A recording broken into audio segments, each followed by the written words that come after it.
Good evening, students. So today we will continue with the chapter which we discussed a couple of days back. We have almost completed in chapter 16, we have completed the first part that deals with the appeal mechanism. We have already discussed the appeal before commissioner appeals or joint commissioner appeals in our previous session.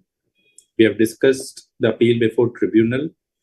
We have also discussed appeal before High Court and Supreme Court. This is what we have discussed in the previous session. Then we also discussed in brief the procedure to be followed in case there is any identical question involved in multiple years. Then how do we avoid repetitive filing of appeal? So there is a section 158 capital A, and likewise we also discussed section 158 AB. So this is what we have already completed in our previous session, and what was pending that we will continue today, mainly the chapter or the second part of this chapter, that is revisionary proceedings before the CIT, revision under section 263 by the commissioner, under section 264 upon application made by the assessee. We will also discuss what is the low tax effect circular, like monetary limit for filing an appeal by an income tax authority before the higher authorities, ICAI, High Court and Supreme Court. And last, we'll also connect the chapter relating to revision with the one important doctrine, which is doctrine of partial merger and total merger. So largely we will cover these three topics today. Along with that, if you recollect, we have not discussed some of the important judgments which are there in this chapter relating to the appeal mechanism. We will try to touch upon those judgment as well as the FAQs at the towards the end. And thereafter, we'll discuss chapter 17, which is a very small chapter relating to dispute resolution committees. So largely our time would be spent today around section 263 and 264 and some of the case laws which are relevant in the context of these sections. So I will just move to the relevant provision.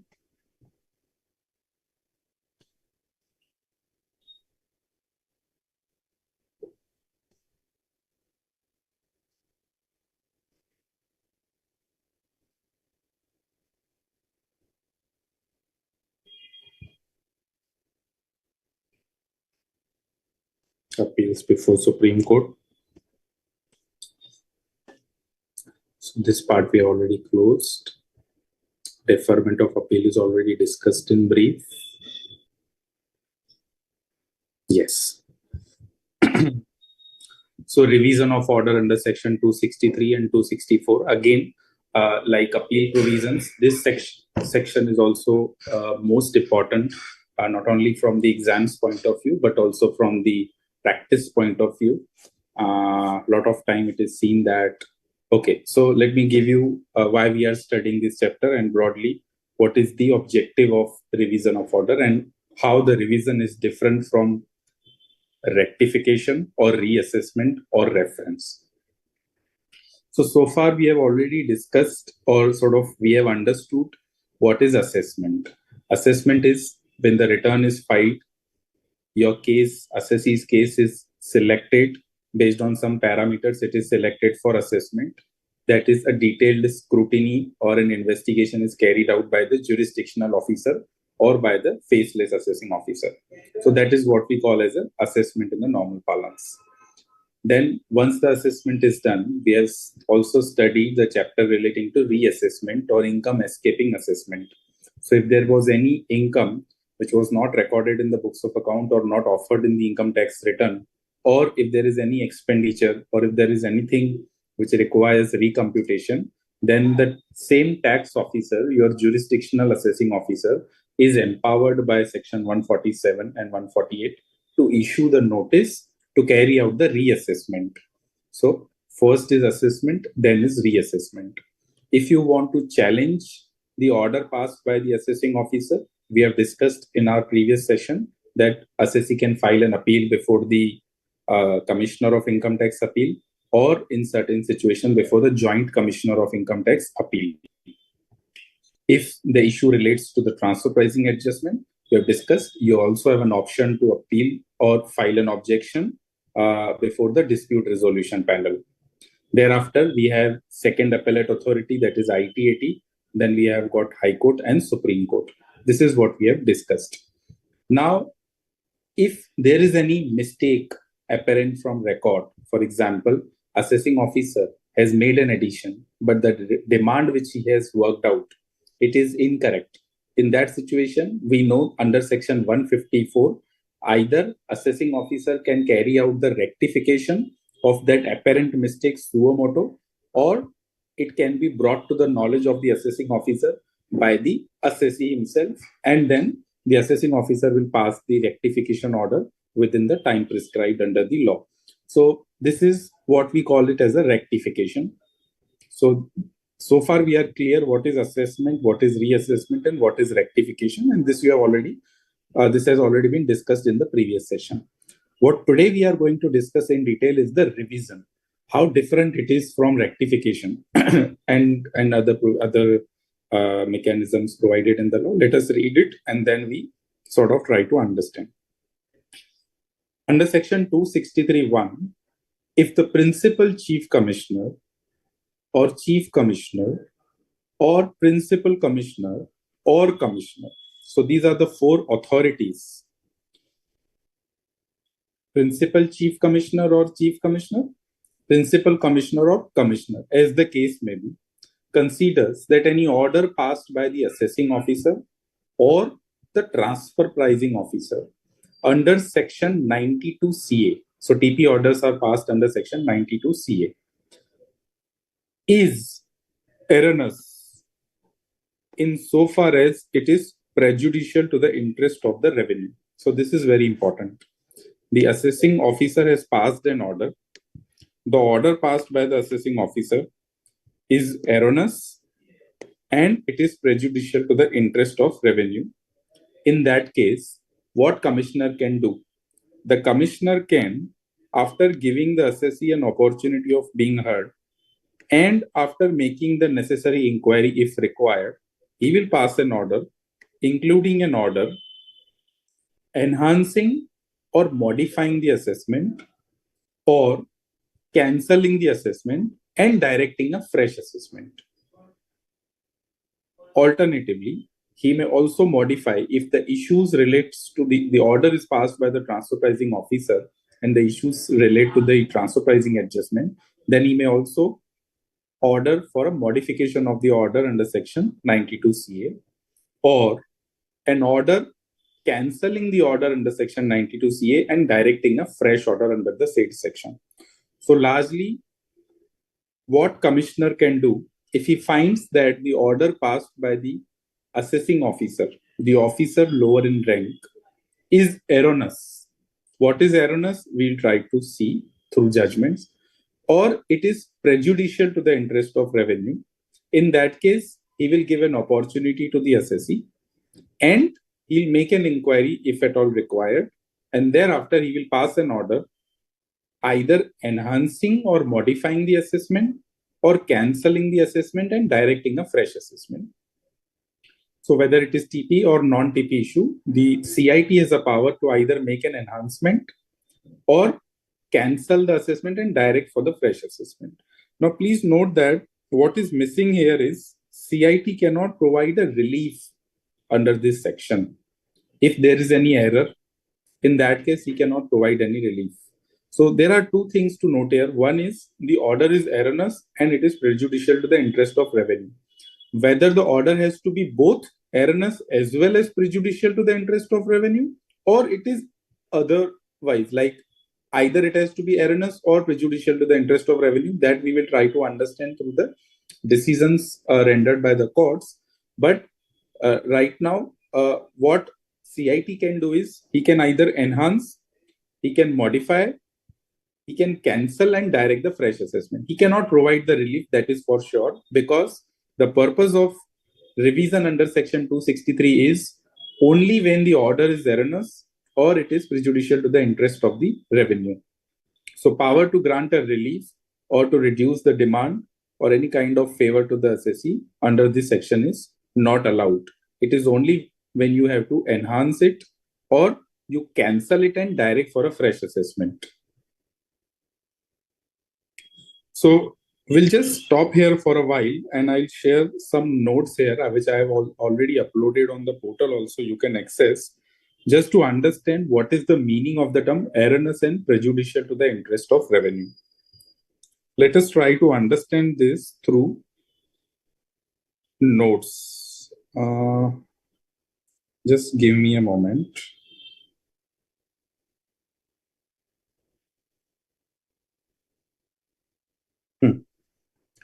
See, I have, there are some of the decisions which are not there in the module or practice manual.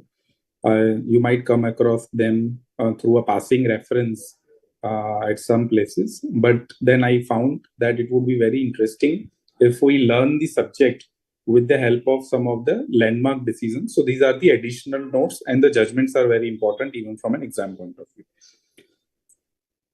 Let us see what are the facts of the case. The first 5 bullets are the fact.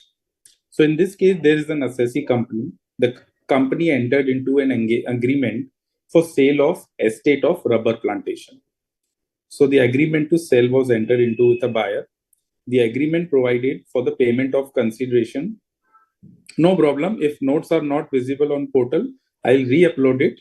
For now, it's a very small, I think, 4 or 5 pager note. We'll re-upload it, but as of now, just let us focus on understanding the concept. And be with me throughout this session. In case anywhere you want me to pause or repeat, just let me know immediately. Otherwise, you may not be able to connect later. So in this case, assessee is a company. They entered into an agreement with a buyer for sale of estate of rubber plantation. The agreement provided that the consideration shall be paid in installment. However, the buyer could not adhere to the agreement and the purchaser could not adhere to the schedule, and he failed to make a payment and sought for an extension of time for payment of installment. While the extension for time for payment of installment was granted, but there was a condition. What was the condition? The condition was vendee, that is buyer. Buyer will pay a compensation or a damage for the loss of revenue, that is payment would be made for loss of agriculture income and certain other liability that was agreed. Now, that loss or the damage was received by the assessee, that is seller, and in the return of income filed by the seller, that loss was not offered as an income, but rather it was treated as a loss of agricultural income. An assessing officer carried out the assessment and he endorsed the view of the assessee and passed the order without any addition. The order was reviewed by the CIT and CIT invoked the provisions of section 263, and CIT held that the amount was not connected with any agricultural operational activity, and therefore this would be liable to tax under that income from other sources. So assessee said that so what is the transaction? Assessee has agreed to sell the property. The consideration was to be received in installment as per agreement. However, the buyer did not pay the consideration as per the schedule agreed, and therefore it was agreed that we will claim the damages or compensation for loss of income, loss of agricultural income, and that compensation was awarded. Now, when I filed a return, I, let's say, did not offer that income, and thereafter CIT invoked, assessing officer carried out the assessment, he passed the order, he accepted my stand, but CIT invoked 263 and held that the amount was not connected with the agricultural activity and it was liable to be treated as income from other sources. The matter traveled to the tribunal as well as to the High Court, and both the High Court and tribunal held that the department is right. And finally, assessee through a petition approached the Supreme Court. Now, I have reproduced some relevant para number 6, 7 onwards of the decision of the Supreme Court. Now, this decision not only touches upon only the issue at hand, but it also discusses some of the important principles relating to invocation of section 263. What is erroneous? What is prejudicial to the interest of revenue? Whether these words are to be read together, is it cumulative condition or it is or either or condition? So I'm going to read it line by line, and wherever you feel that you want to understand something, just let me know or interrupt at any point of time. So these are the observation of the Supreme Court. A bare reading of this provision, that means section 263, it makes it clear that the prerequisite to exercise of jurisdiction by the commissioner suo motu under it is that the order of the income tax officer is erroneous insofar as it is prejudicial to the interest of the revenue. The commissioner has to be satisfied with twin conditions. Now here it is important. It is twin condition. That means both the conditions are cumulative. Namely, the order of assessing officer which is sought to be revised is erroneous and it is prejudicial to the interest of revenue. So, one, the order has to be erroneous and at the same time, it has to be prejudicial to the interest of revenue. What is erroneous and what is prejudicial, we will see to it later. But as of now, this is clear. The condition is and. If one of them is absent, if the order of the ITO is erroneous, but it is not prejudicial to the revenue, or if it is not erroneous, but it is prejudicial to the interest of revenue, recourse cannot be had to section 263(1). So this is the first sort of a principle. Then there can be no doubt that the provision cannot be invoked to correct each and every type of mistake or error committed by the assessing officer. It is only when the order is erroneous that the section will be attracted. An incorrect assumption of facts, incorrect application of law, it will satisfy the requirement of order being erroneous. Now, so for example, if the section under the income tax law itself says that if you receive a compensation for any kind of damages, then that compensation will be taxable as income from other sources, irrespective of the nature or kind of compensation or under whatever type of agreement you are receiving, then it would be taxable as income from other sources. In this case, if the officer has given an exemption principally on the assumption that the land which was supposed to be sold, it was an agricultural land, or the activity which was to be carried out was in relation to agricultural activity which is exempt. If that be the case, in that case, there is an incorrect application of law because the compensation has to be taxed as income from other sources. So therefore, in this case, what the Supreme Court says that each and every kind of error is not subject to section 263. It is only when there is an incorrect assumption of facts or an incorrect application of law that 263 can be invoked. In the same category falls order passed without applying the principle of natural justice or without application of mind. So if there is no application of mind, if there is a blunder which is committed by the assessing officer, 263 can be invoked. Now let us see what is the meaning of prejudicial to the interest of revenue. The phrase prejudicial to the interest of revenue is not an expression of art and is not defined in the Act. Understood in its ordinary meaning, it is of wide import and it is not confined to only loss of tax. The High Court of Calcutta, in particular case, as well as High Court of Bombay, so and so have upheld this view that treated a loss of tax as prejudicial to the interest of revenue. Then Mr. Abraham relied on the judgment of Division Bench of High Court. So there is a complete narration that a particular council has applied the decision of Madras High Court in a particular case, interpreting the prejudicial to the interest of revenue. The High Court held, in this context, it must be regarded as involving a conception of act or order which are subversive of the administration of revenue. There must be some grievous error in the order passed by the ITO, which might be set a bad trend or a pattern for similar assessment, which on a board reckoning, the commissioner might think to be prejudicial to the interest of revenue. So the Supreme Court says that this interpretation is too narrow to merit an acceptance. The scheme is to levy and collect tax in accordance with the Act, and this task is entrusted to the revenue.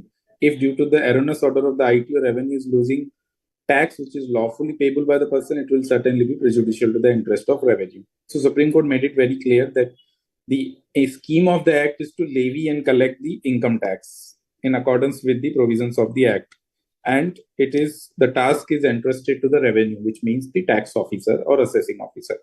If due to the error committed by the ITO, the revenue is losing the tax lawfully, it will be prejudicial to the interest of revenue. Then the phrase prejudicial to the interest of revenue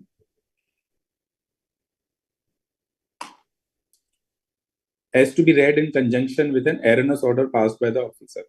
Every loss of revenue as a consequence of an order of AO cannot be treated as prejudicial to the interest of revenue. For example, when the officer adopted one of the course permissible in law and it has resulted in loss of revenue, or where two views are possible and the ITO has taken one view with which the commissioner does not agree, it cannot be treated as an erroneous. So erroneous, here the Supreme Court says, if on a particular issue, two views are possible and the officer is taking one view, in that case, it might be possible that by following a particular approach, department might be deprived of the taxes which were due. There may be deferment of taxes or department may not receive the tax. For example, if there is a subsidy and assessee has received a subsidy, and whether it is a capital subsidy or a revenue subsidy, or if it is a capital subsidy, what are the views? Is it taxable or is it not taxable, or is it dependent upon the utilization? There may be different views available across different jurisdictions. If the officer is taking one view which is upheld by the High Court, while at the same time there may be another view or contrary view by another High Court, one of the views supports the assessee and another view does not support the assessee. If either of this view is taken by the officer and that results into loss of revenue to the government, in that case, CIT cannot invoke Section 263 and carry out the revision, because in this case, there are two views possible. So order cannot be called into question as an erroneous order. There may be prima facie error in that order, but then at the same time, the views are available and there is a debate going on. If it is a debatable view, then it will not be treated as an erroneous order, though it is prejudicial to the interest of revenue. And as we saw in the preceding para, there are two conditions, erroneous as well as prejudicial to the interest of revenue. Both the conditions have to be satisfied to invoke 263. So this is, yes. तो फिर इस case में यानी जो decision है वो क्या होगा? अगर इसको हम erroneous नहीं मानेंगे तो फिर लास्ट में इसका डिसीजन क्या होगा? So see, okay, so we are coming to that. Okay, sir. If we are coming to that, so we are just in this, through this case law, we are trying to understand what is erroneous and what is not erroneous, and whether the conditions are to be satisfied cumulatively. Because if you see the section, I'll just go back for a while.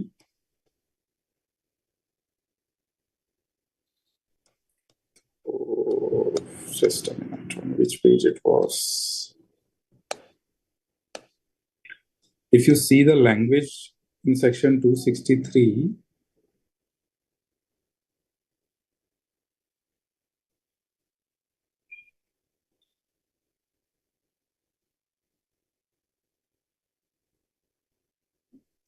the language is, the order is erroneous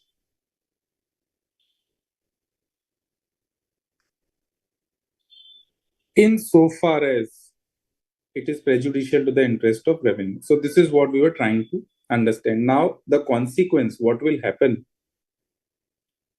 Let us read it. And I think we have already done that.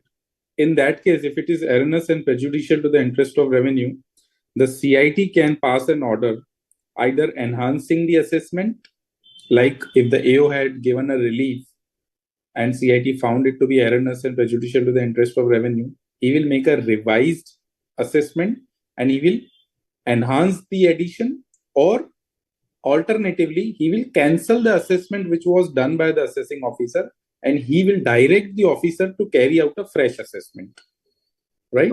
Yes. Or alternatively, if it is a transfer pricing issue, in that case also, he has the similar powers, either cancelling or modifying. Clear, sir. Now let us discuss the second part of it. An order passed by the assessing officer or the TPO, as the case may be, shall be deemed to be erroneous. Like now there is a deeming provision in the law itself. Okay, in these situations, A,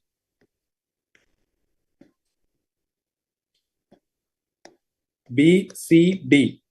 In following four situations, we will deem that the order passed by the officer is erroneous as well as prejudicial to the interest of revenue, if in the opinion of the CIT, if the order is passed without making inquiries or verification which should have been made.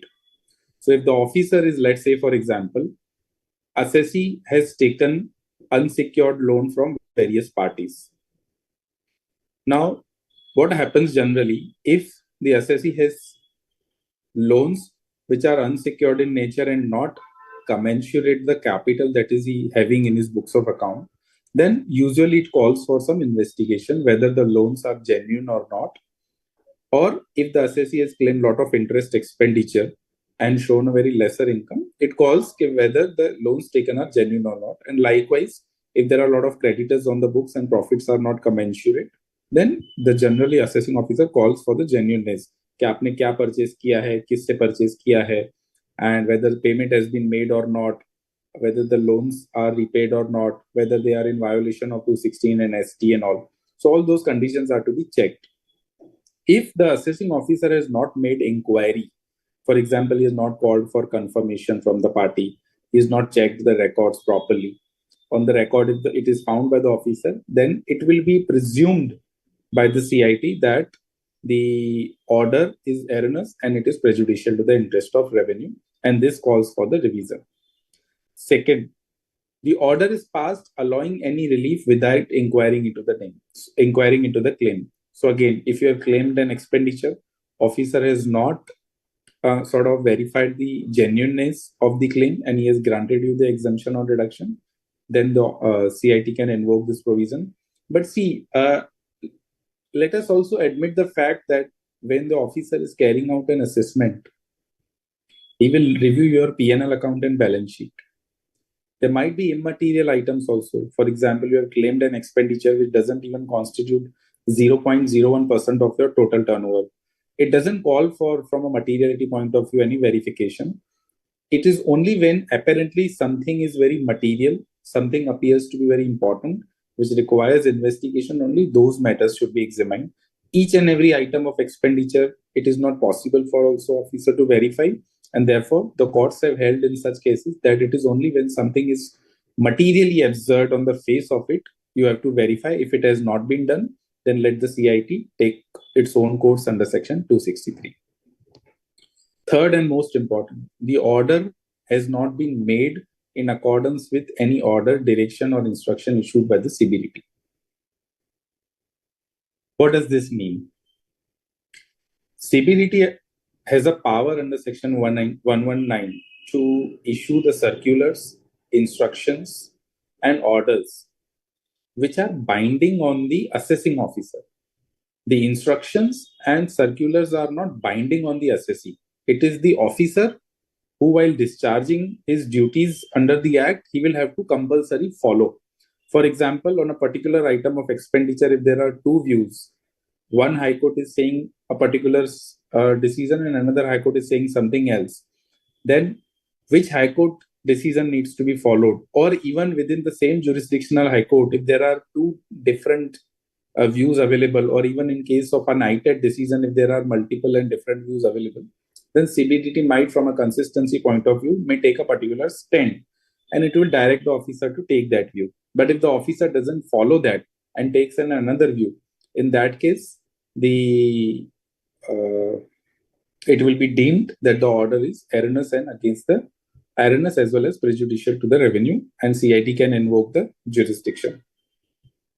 Fourth and the last, the order has not been passed in accordance with any decision which is prejudicial to the assessee rendered by the jurisdictional High Court or Supreme Court in the case of assessee or any other person. So on any item of issue, if there is a judgment available of a High Court But what is important is it has to be by the jurisdictional high court या फिर supreme court. In the same case, assessee के case में या फिर in case of any other person, but the issue involved is common. The CIT can invoke the jurisdiction under 263 and carry out the revision proceedings. Record. The term record will try to understand the meaning of the record through a case law later on, but we'll touch upon it. Right now, we'll move ahead with point 4. So you read point 4 and let me know what you understand by this para 4. This one.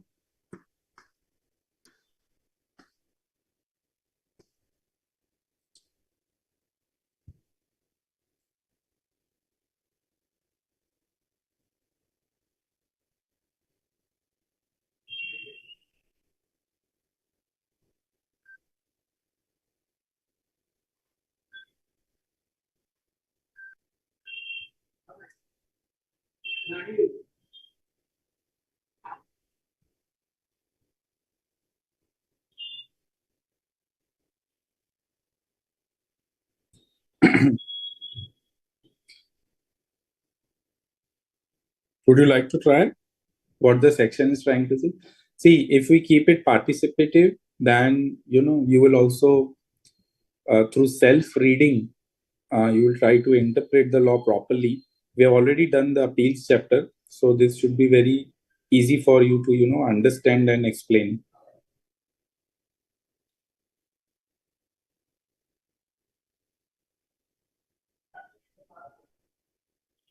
Any volunteer?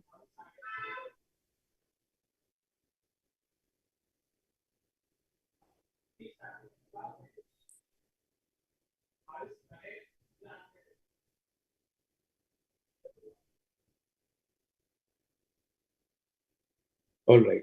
So let us try to understand. Where any order referred to in section 263(1) passed by the assessing officer or the transfer pricing officer, as the case may be, had been the subject matter of any appeal, the power of commissioner, principal chief commissioner, or collectively I'll just call it as a commissioner, the power of commissioner under section 263, it shall extend and shall be deemed always to have extended to such matter as had not been considered and decided in such appeal. Very simple to understand. So what it says, what is the scope of revision under section 263? So in the previous para, first one, we saw that under 263(1), if the commissioner considers that any order, so power to revise the order, power to carry out revision under section 263 is with respect to any order. There are certain exceptions, but let's time being understand the assessment order or reassessment order. So commissioner can carry out the revision in relation to any order which is passed by the assessing officer, provided it is erroneous and prejudicial to the interest of revenue, and then finally he can make an announcement or direct for a fresh assessment, cancelling the earlier assessment. Then we saw in following 4 situations, it will be deemed that the order is erroneous and prejudicial to the interest of revenue. Then in the para 4, what it says, where the order referred to in 263(1), which is passed by the assessing officer or the TPO, had been the subject matter of an appeal. So what it says, if there is the order which is passed by the assessing officer, has been subject matter of appeal. So officer passed the order under 143(3) or 147. There are 3 additions made. For example, he has made a disallowance of depreciation. He has made a disallowance of vehicle expenditure, repair and maintenance. And third, he has treated some loan transaction as a non-genuine transaction and added the same to your income. So there are 3 additions made. Now, against those additions, assessee has preferred an appeal, right? The question arises, if the matter is pending before the Commissioner of Income Tax Appeal, can a Commissioner of Income Tax, when the appeal is pending, carry out the revision under section 263? If yes, then to what extent? Now try to read it.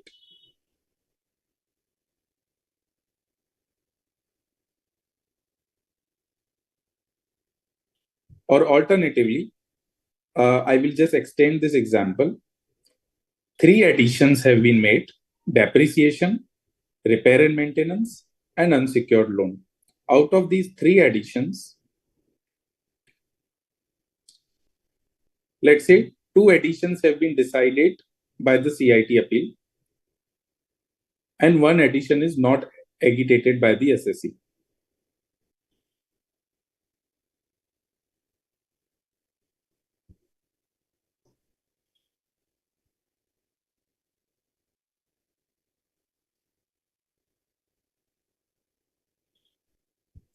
So what it says, it is very simple. If in the assessment proceeding, officer is making certain additions, then the matter goes to the CIT appeal. Once the assessee files an appeal, department cannot file an appeal, right? If department has no right of filing an appeal, the only option available with the department is commissioner can exercise 263. The whole purpose of section 263 is at the first level, at the CIT appeal level, department cannot file an appeal against the order of the assessing officer. When AO is making, let's say, 3 addition, but he was supposed to make 5 addition, department had no remedy available. So it is because of that section 263 came into picture, that CIT can review the order passed by AO and he can direct for carrying out the revision in the assessment. So therefore, what it simply says, that the power of CIT under section 263, it shall extend and it will always deem to have been extended to only those issues or matters which have not been considered and decided in such appeal. So if anything is already decided in the appeal, CIT cannot make a revision in relation to that issue, because that issue has already been adjudicated by the appellate authority, which is either at the same level or at the higher level. When the issue has not been decided by the CIT appeal and the assessing officer has examined it and CIT finds that the issue has not been properly examined, inquiry was not done, or it is contrary to the decision of any jurisdictional high court, or it is prejudicial to the interest of revenue because this is not in accordance with the instruction issued by the CBDT. In that case, he can carry out the revision. But if it is already adjudicated, then all those conditions which we saw previously, even if they have not been followed, he cannot carry out the revision.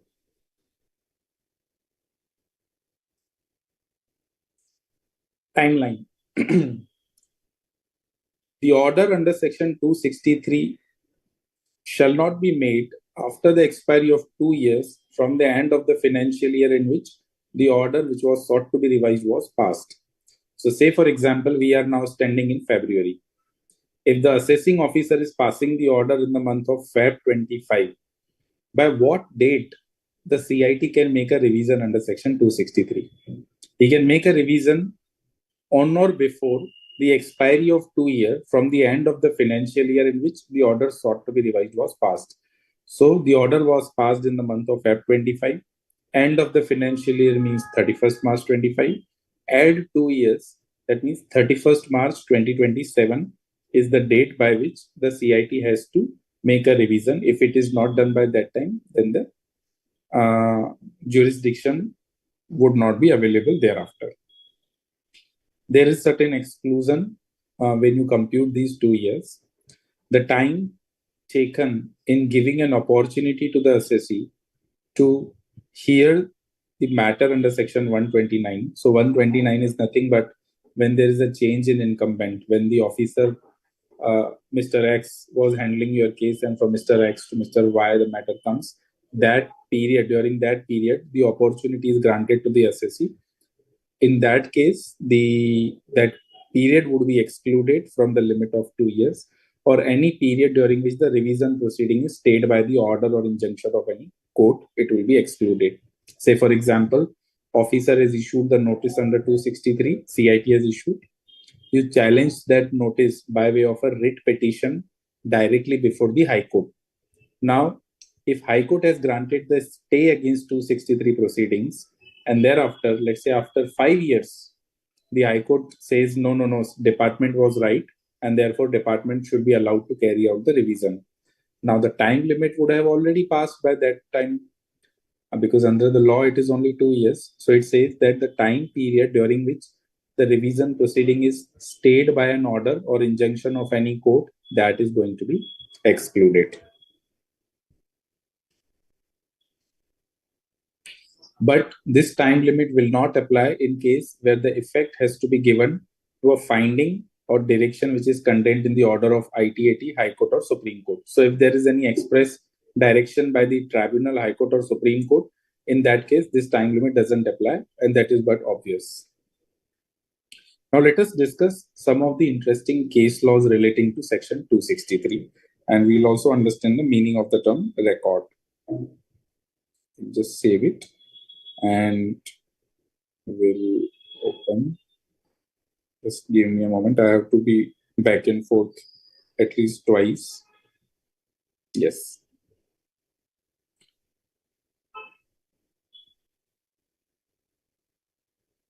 What is erroneous order? This we already discussed. An order is erroneous if it is based on incorrect fact, incorrect application of law, or if there is a failure to make the necessary inquiry.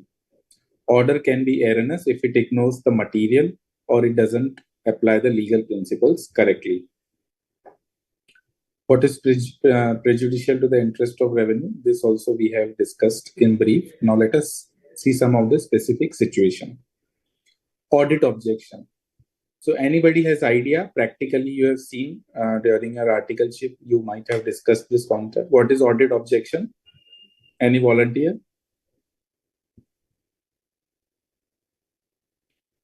Which audit are we referring to?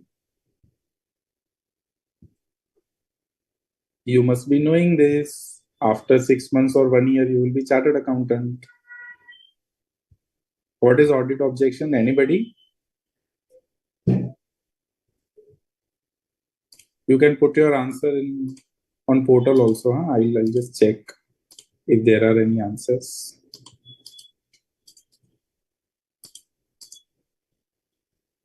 Let me log in.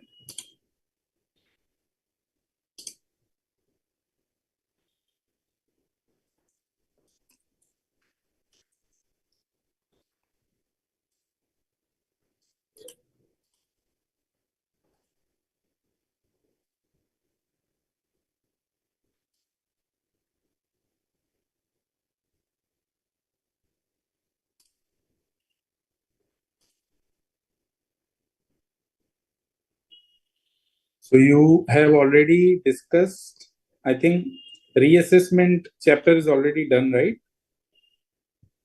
You all attended reassessment chapter?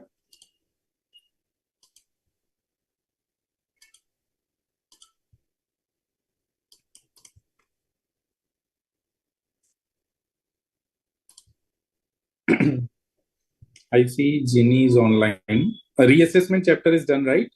You can put the answer in chat box.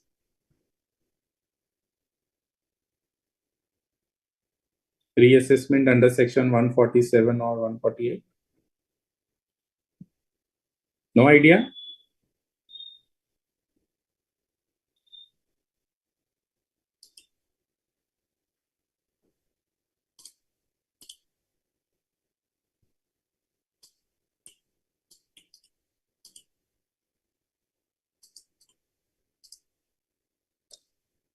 All right. So I'll understand that reassessment chapter was discussed, but those who attended that chapter are not present today. So see what happens when the assessment proceedings are carried out by the officer. Order is passed by the assessing officer, and that record of proceeding, which will have all the notices which department has issued from time to time, all the submissions that assessee filed, and then finally the order which was passed by the officer.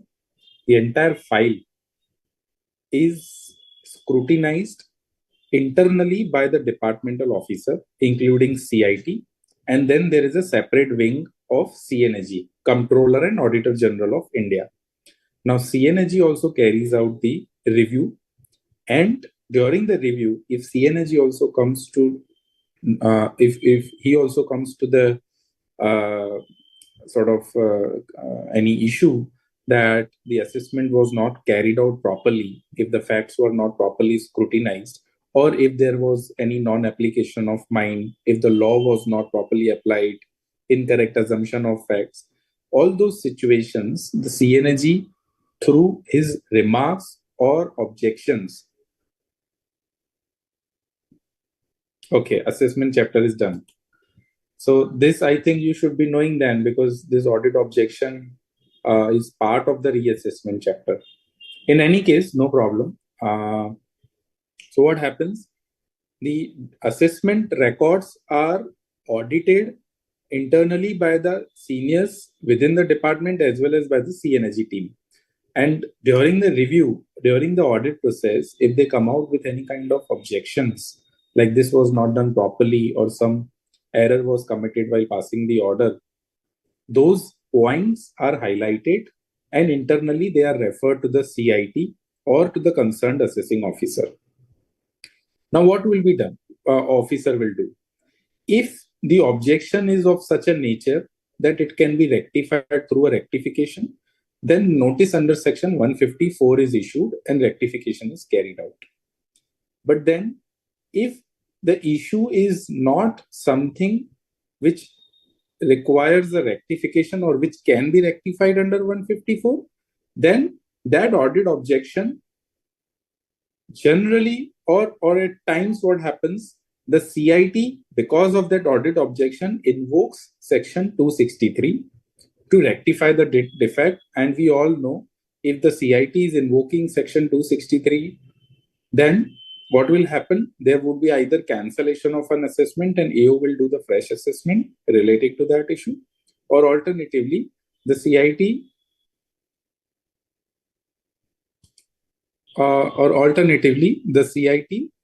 will modify or enhance the assessment. So what happens when the audit objection is given? Whether CIT can do the revision under section 263 is what we are discussing.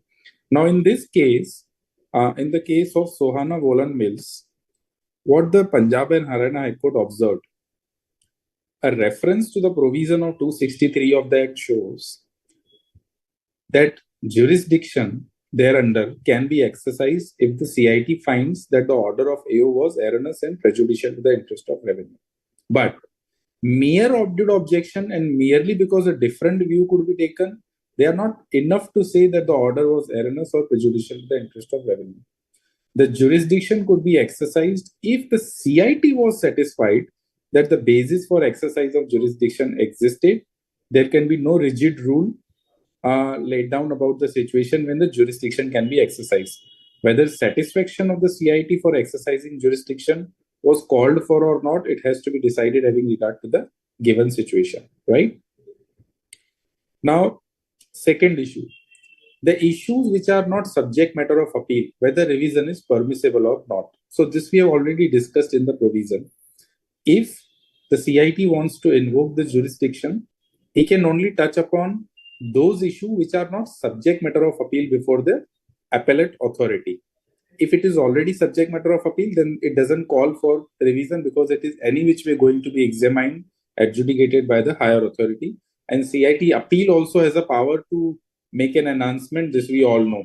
So as a logical step, they have consciously carved out this thing that if the issue has already been subjected to appeal and it is being decided by the higher authority, the CIT doesn't require any work. Just read through this judgment and then we move to the next issue.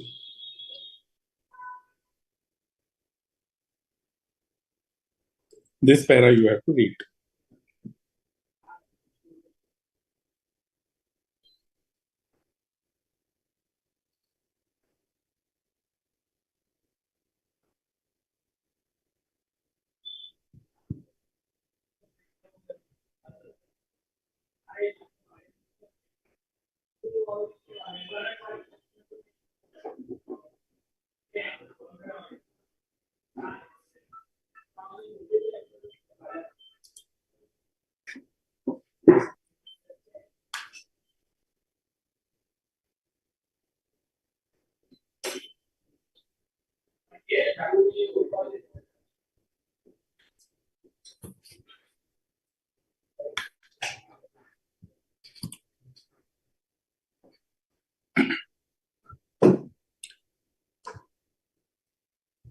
Instructions or circulars which are contrary to the law cannot override the judicial declaration of law.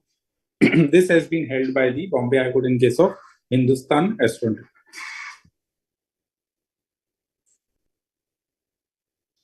Okay, so instruction or circulars which are contrary to the law cannot override judicial declaration of law. So what the principle tries to say, now if you recollect what we discussed, in certain situation, it is deemed that the order is prejudicial, order is erroneous and prejudicial to the interest of revenue. What were those situations? When the officer has not carried out the inquiry. Second, when the order passed by the assessing officer is not in accordance with the instruction circular or the sort of reference given by this order of the CBDT. Now, what if there is a conflict between order passed by CBDT and on the same issue, the direction given by the CBDT or the instruction issued by the CBDT to the field officer, and at the same time, on the same issue, there is a decision of a High Court or a Supreme Court. What would you follow? As an officer, do I have to follow the CBDT instruction or do I have to follow the decision of a High Court or a Supreme Court? While as an assessing officer, this issue is still debatable. Practically, some of the officers, or largely all of the officers, would follow the view of the CBDT. Why? Because CBDT instructions are binding on them under Section 119. That comes through the Act, whereas the decision of an High Court or a Supreme Court can be challenged in appeal by the CBDT also. So in practice, largely, all the officers follow the CBDT instruction. But then question comes, if there is a conflict, in that situation, when an officer has followed a particular view based on the decision of a High Court, and that view results into in contradiction with the direction given by the CBDT, whether that can also be called into question. So in such a situation, the courts have repeatedly held that there are two possible views, and therefore, if the circular itself is contrary to the law laid down by the judiciary, in that case, the revision proceedings may not be required at all because there are two views possible. Then, as we discussed, if the officer has not carried out the inquiry, then it would be deemed that the order is erroneous and prejudicial to the interest of revenue. Now, the question arises, inquiry means what? To what extent the inquiry is required to be carried out?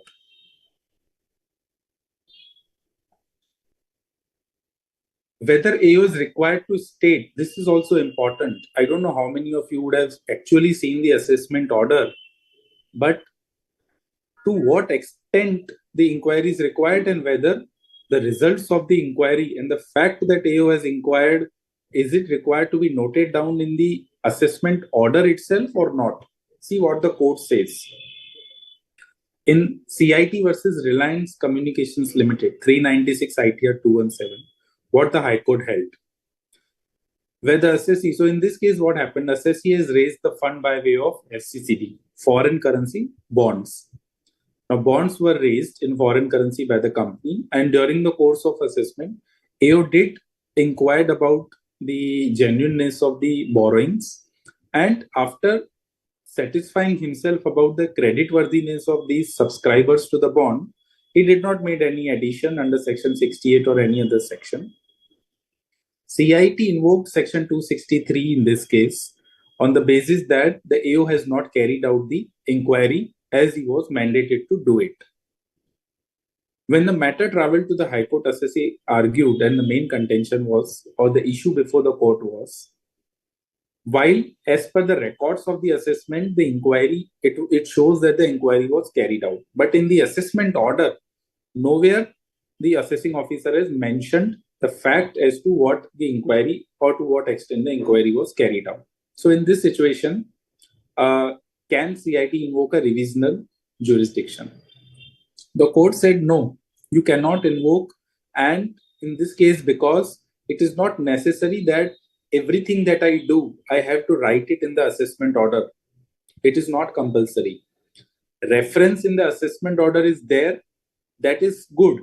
But even if it is not there, but if the officer has done the inquiry and he can prove that, in that case, it is sufficient that CIT cannot carry out the revisional proceeding.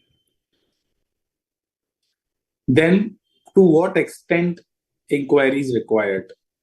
Again, in Sunil Kumar Rastogi, the court observed that assessment order cannot be revised on the ground that the deeper inquiry, more detailed inquiry should have been made or a proper exercise was not done while making the assessment. The level of inquiry or sufficiency of inquiry is not defined anywhere. Yes, as per the principles, sufficient inquiry has to be made. One is not supposed to have a very superficial view on the matter and give a favor to the assessee. If that is the case, CIT can invoke. But yes, lack of inquiry or insufficient inquiry calls for the jurisdiction. If there is a sufficient inquiry made or reasonable inquiry made by the officer, CIT cannot intervene.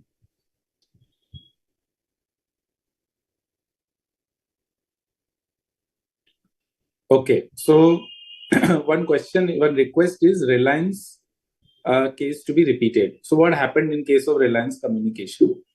Assessee raised borrowings through FCCB, foreign currency convertible bonds.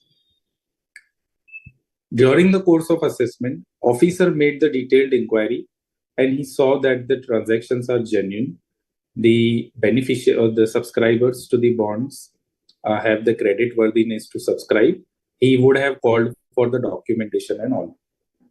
CIT invoked the jurisdiction under 263 and called for revision by holding that officer has not carried out the proper inquiry or he has not at all carried out because on the face of the assessment order, nothing was being written there or nothing was observed by the officer. So invoked by assuming that order में कुछ नहीं लिखा मतलब कुछ नहीं हुआ होगा. So can that be the situation कि मैंने assessment order में अगर कुछ नहीं लिखा, can CIT say that officer has not written anything in the assessment order about a particular issue? That means he has failed to conduct the inquiry. The High Court says, no, you cannot follow that approach. At times what happens, officer sees your evidence and he just takes it on record. In the order, he may only discuss the issues which requires adjustment. The issue which doesn't require adjustment, he may not discuss in the assessment order, though it is good idea to record. But if he doesn't record, it is all fine. CIT cannot invoke the jurisdiction merely because it has not been written in the order, whereas the files or records would clearly show that he would have done the reasonable inquiry. So it is not necessary in nutshell to state in the order कि हाँ inquiry किया था and to what extent किया था. This is what the court says. The department went to the court in this case saying that this is a mandatory that AO has to record it.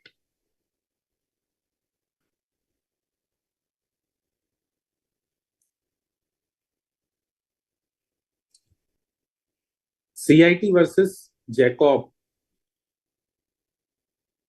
J. Thalia 344 ITR 279. So the question is, once the original assessment order is passed, if there is any rectification, then the order is rectified under section 154. If the reassessment is carried out under 147, then order is passed under section 147 or 148, as the case may be, and then likewise, some other provisions may also be invoked.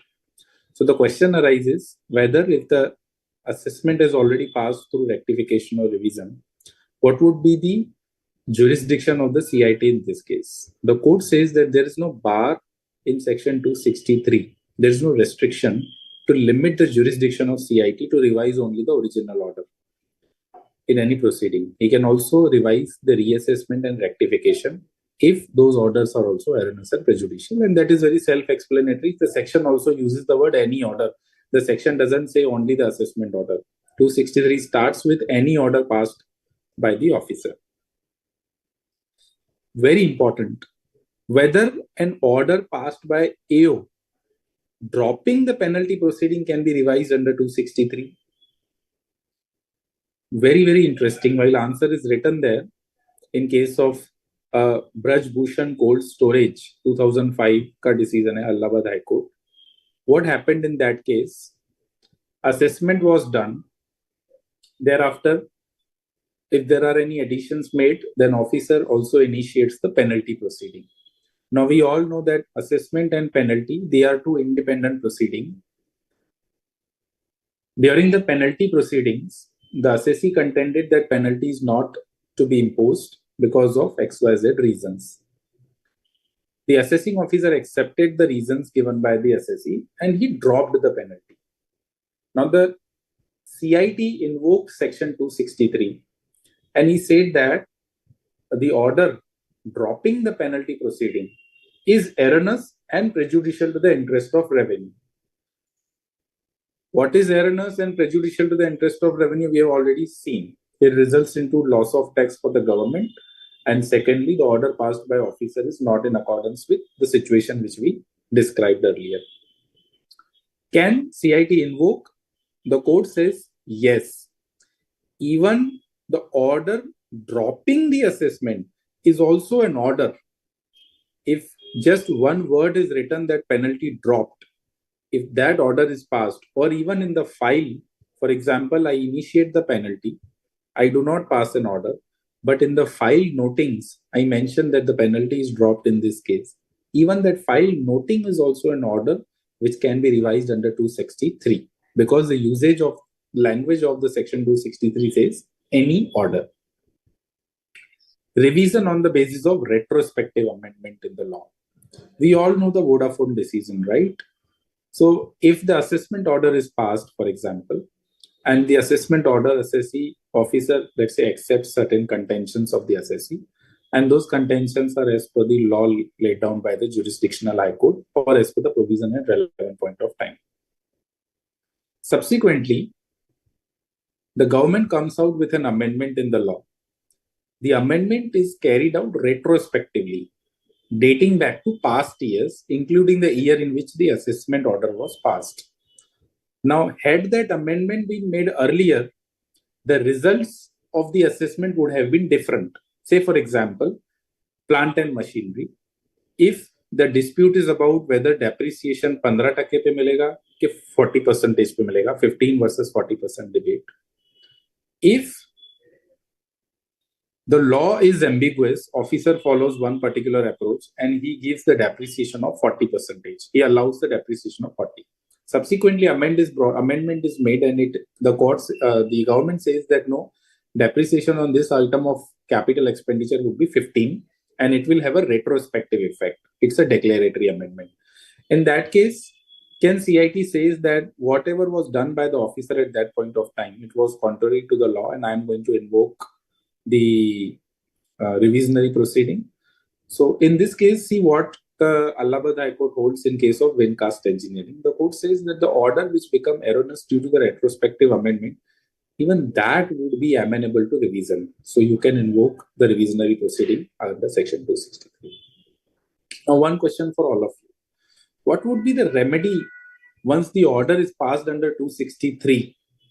What as an assessee can I do? Because if the CIT is invoking 263, that means the order is definitely going to be passed against me. He will never invoke 263 if it results into favor to the assessee. What is the remedy available? Do I have to file a writ petition before High Court? Or can I file an appeal before ITAT? Or do I have to file an appeal before CIT appeal against the order of CIT? Any answer?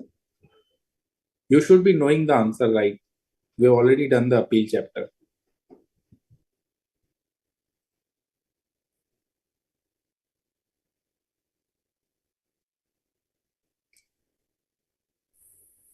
Sir appellate authority में करेंगे.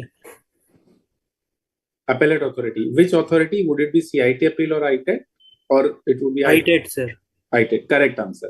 So see, in normal situation, against the order passed by 263, the appeal will lie to the ITAT. Yes, the correct answer given by Ginny also. So the appeal will lie to the ITAT.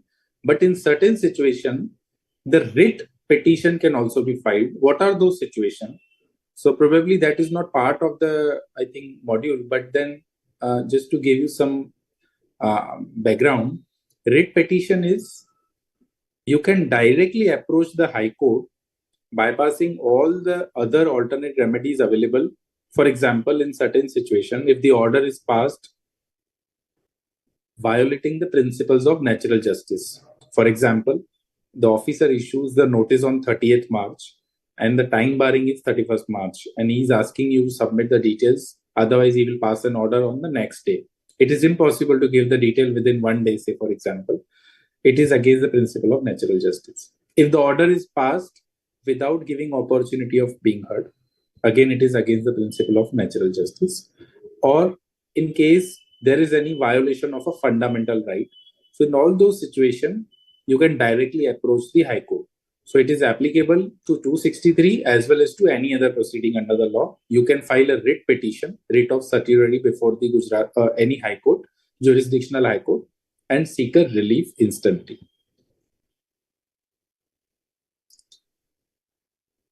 So now let us come back to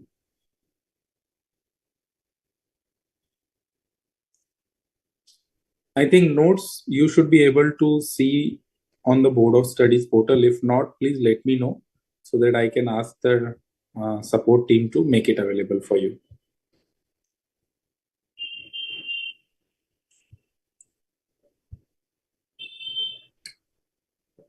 Next, revision of other orders, section 264.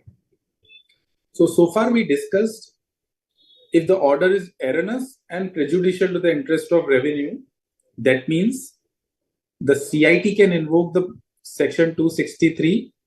Okay, it is still not available. Let me upload it right now because I don't know whether later on we will be able to do it. Okay, so one question is, what is the citation? Like for example, 344 ITR 279. So we'll discuss it. Some of the judgments we are going to discuss today where you will have some citation. Let me show you some example so that it is then more clear.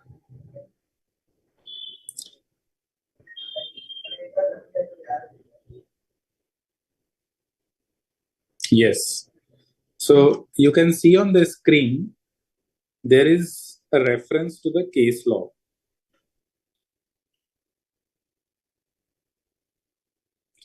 CIT versus Industrial Development Bank of India, 2023, 454 ITR 811 of Supreme Court. SC means Supreme Court. 454 is the volume. 811 is the page number. ITR is Income Tax Reporter. So see what happens. There are various publication houses. For example, there is a taxman.com, you would have heard it. There is Income Tax Reporter. There is SCC, Supreme Court Reporter, Supreme Court cases. So what happens when the appeal is filed or any matter, writ petition or any kind of petition is filed before the ITAT, High Court or Supreme Court, they deliver a judgment. That time, the directions are issued by the court whether this judgment is reportable or non-reportable. If it is non-reportable, then it is nowhere reported in any of the publication. But if the case is reportable, then various reporters, for example, ITR is an income tax reporter, that ITR will publish a book. In that book, you will find the bare judgment. The entire judgment would be reproduced verbatim. And there are volumes and volumes that are written on it. For example, right now we might be having some 500 plus series, but then this is 454, volume 454, ITR, page number 811. So if you take the volume 454 and turn to page 811, you will find this decision of the Supreme Court. Likewise, if I go to this, Genpat India Private Limited versus Deputy Commissioner. In this case, the appeal was filed by the assessee, Whereas in the previous case, you can see CIT versus Industrial Development Bank of India Limited. That means the appeal was filed by the Department, Commissioner of Income Tax. CIT was an appellant in this case. Clear? Good that you ask the practical question, because the more you ask, you'll get the clarity. A lot of time what happens, even once you clear your CA exam and your interview, you might be asked this basic question. How do you understand the citation? What do you explain? So that's very important that you decide having an exam oriented approach. You understand some other areas as well. Let me try to re-upload the content on the website and you can just confirm.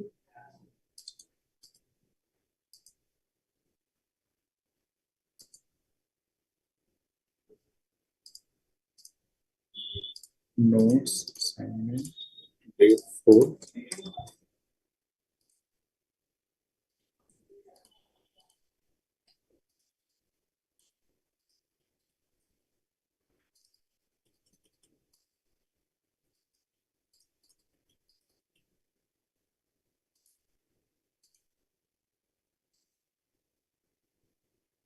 I think you should be able to see it.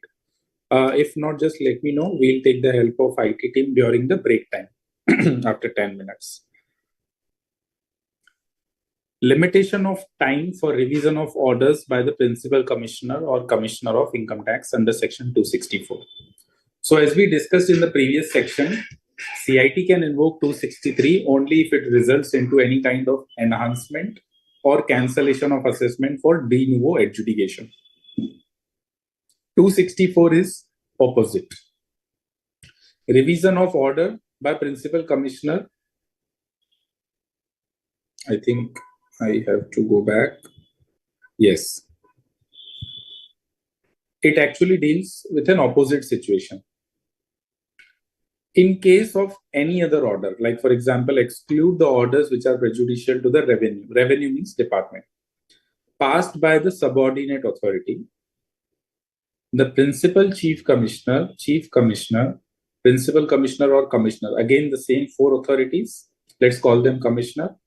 The Commissioner may either on his own motion, like voluntary, by himself, without being noticed, brought to the attention by any other person, or on receipt of application from the assessee. So in this case, assessee will have to make an application.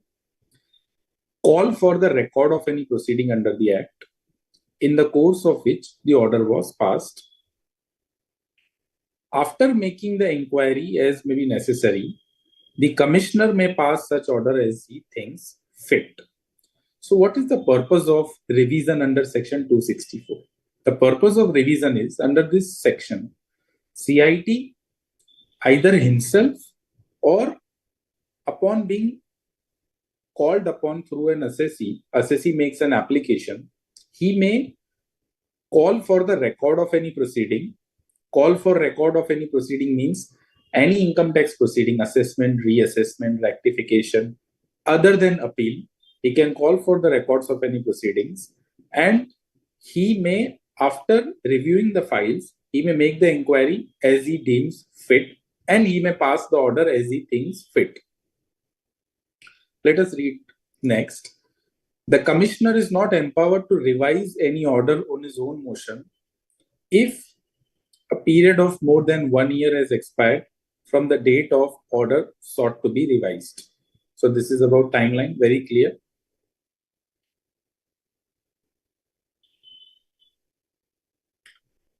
Third, if the application for revision is made by the assessee, it must be made within 1 year from the date on which the order in question was communicated to him, or the date on which he otherwise comes to know of it, whichever is earlier. So again, within 1 year, or the order. So I'm not getting into discussion on the timeline. It is self-explanatory. You can read it. Application can be filed even after expiry of 1 year, provided the assessee was prevented from filing an application due to a bona fide reason or a sufficient cause for not making an application in time. Application shall be accompanied by a fees of challan of 500 rupee.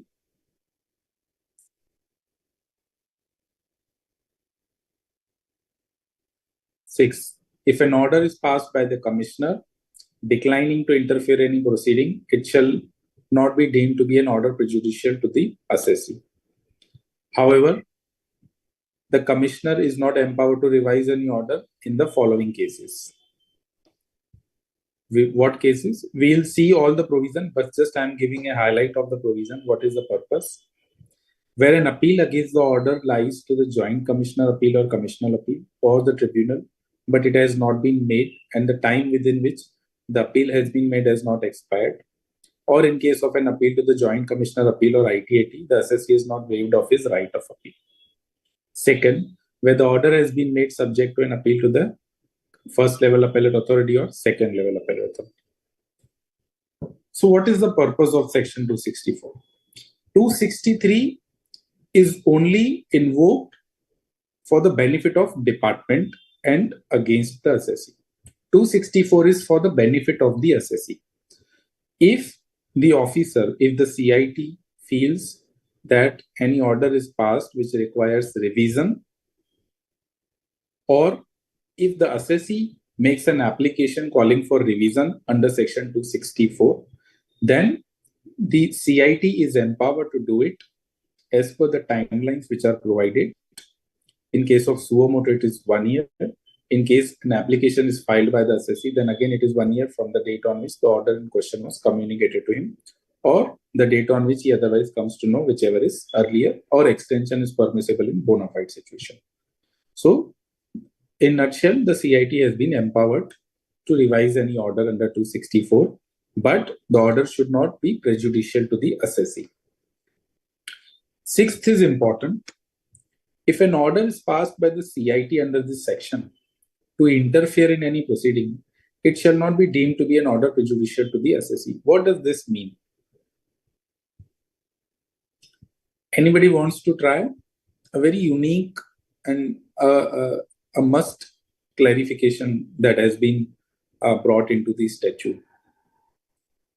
Just try to understand what it says. If an order is passed by the commissioner declining to interfere in any proceeding, it shall not be deemed to be an order prejudicial to the assessee.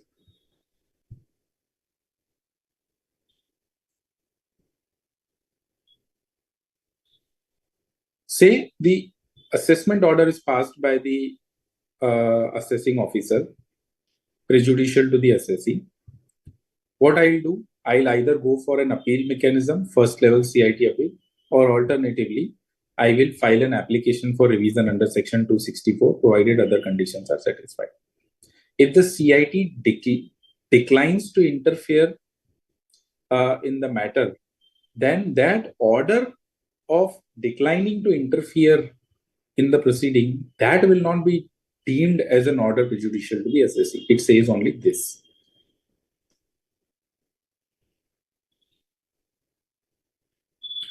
However, the commissioner is not empowered to revise any order in the following cases. What are those cases? If the appeal lies to the first or second level of appellate authority, that is joint commissioner or commissioner appeal, or the tribunal, which is second, but the appeal has not been made, and the time within which the appeal may be made, it has not expired. So assessment order passed hua. CIT appeal, I can file an appeal only within 30 days. Or likewise, let's say the order is passed and appeal has also been filed, or alternatively, let's say an order is passed by assessing officer based on the directions of dispute resolution panel, in which case the appeal lies on directly before the ITAT and time limit is 60 days. If the appeal can be filed before the appellate authority and the time has not expired, then you cannot go to CIT under revisionary mechanism. Or second situation, in case of an appeal to either of these, the assessee has not waived his right of appeal. For example, even if I am preferring to file the application for revision before time, I have not waived my right of appeal, then I cannot go for a revision under section 264. Second, where the order has been made subject to an appeal to the CIT appeal, first or second level of appeal. For example, if the order is passed by the officer and it has been subjected to appeal, the issues therein are subjected to appeal before an appellate authority, you cannot carry out the revisionary proceeding because two parallel proceedings cannot go on the same matter or same subject or same order. Limitation of time for revision of order by the CIT. This we have already discussed. The commissioner is empowered to revise an order passed by the subordinate authority where no appeal has been filed. There is a limitation of 1 year for filing the application. It is compulsory on the part of commissioner to pass an order within a period of 1 year from the end of the financial year. The earlier time limit which we discussed was actually in relation to the filing of an application. Now we are discussing on the limitation on the time in relation to passing of the order by the CIT. It is 1 year from the end of the financial year in which the application is filed. So if I file an application in February, so you have to say 1 year from the end of the financial year in which I file an application. So it would be 31st March 2026. Again, same exclusion which we discussed in 263. In computing the period of limitation, the time taken in giving an opportunity to the assessee to be reheard under the proviso to section 129 or any period during which the proceeding under this section is stayed by the court or injunction is granted by the court, that you have to exclude.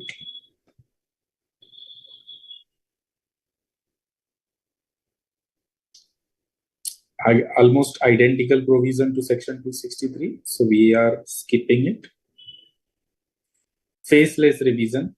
So we already discussed in the appeal provisions also that the central government has been empowered to come out with a scheme which can be notified even for section 263 and 264 that the assessment or the revision can be carried out in a faceless manner or through technological means.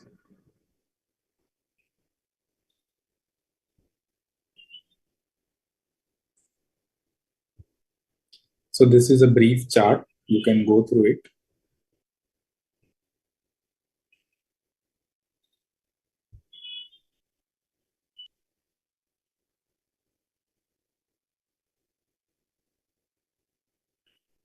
So with this, we'll be concluding the revision chapter. If you have any query, we can discuss. Otherwise, then we can move to the next topic and then some of the case laws we'll be discussing today.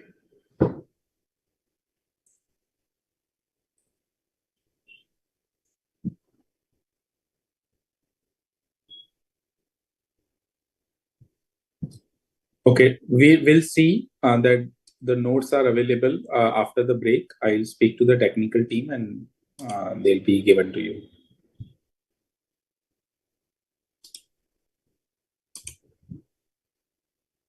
Meanwhile, are there any queries? Please post your queries.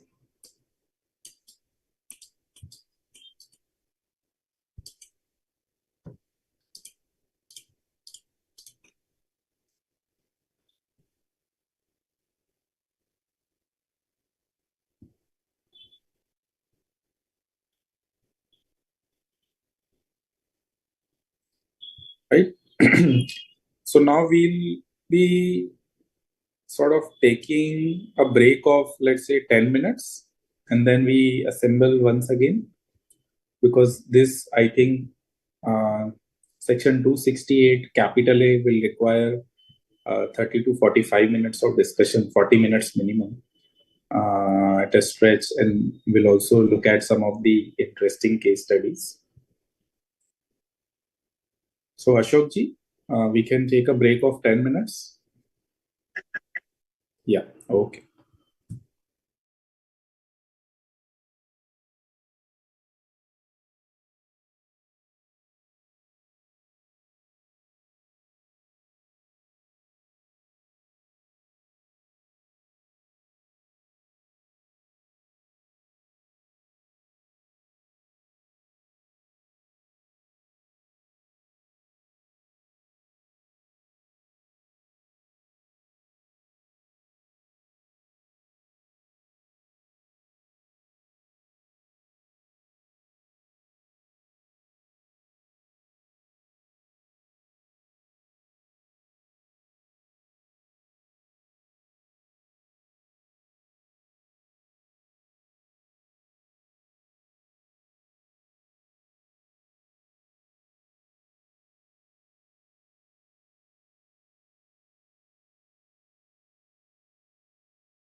Yes, friends. So there's one update. The notes you will be able to access maybe after some time. It takes time for the website to sort of acknowledge and make it available to you. So most likely by tomorrow you should be able to get the notes. In any case, you can drop in an email to the in case by any chance if you're not able to receive it. Next time when we meet, you can remind me, or alternatively drop in an email. The notes may be available. Monetary limit for regulating the filing of appeal by the tax authority. Section 268 capital A. One of the most important section, which is now being frequently, in the recent time, the notifications issued, circular issued under section 268 capital A are being revised frequently by the CBDT. What it essentially says is, earlier we discussed section 158 capital A and AB, wherein we discussed the avoidance of repetitive filing of appeal. For example, if the issue involved is similar or identical question of law is pending before the High Court and Supreme Court, you can put your other years on pause and make an application, and the outcome of the appeal which is pending before the High Court, Supreme Court, based on that outcome, you can take the next course of action, or the said decision will also equally apply to the other years. That is what we discussed, and then we also discussed the deferment of appeal by the department in certain situation. What section 268 capital A essentially says that what happens generally, assessing officer passes an order, assessee files an appeal before CIT appeal.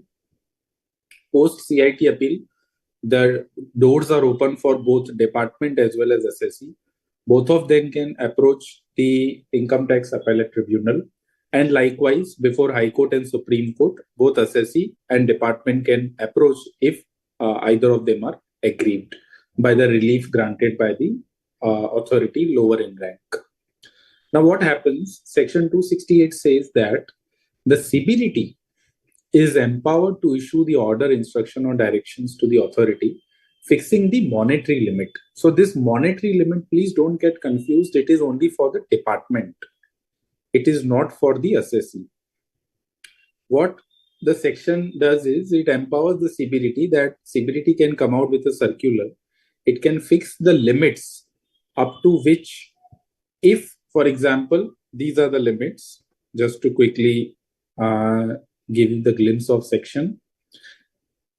If the department wants to file an appeal before appellate tribunal, the limit earlier was 50 lakhs.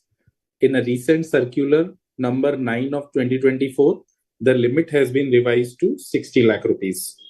Like if department wants to file an appeal, then the tax effect, like for example, if the addition made by the officer is 1 crore and the tax thereon, let's say 30% is 30 lakhs.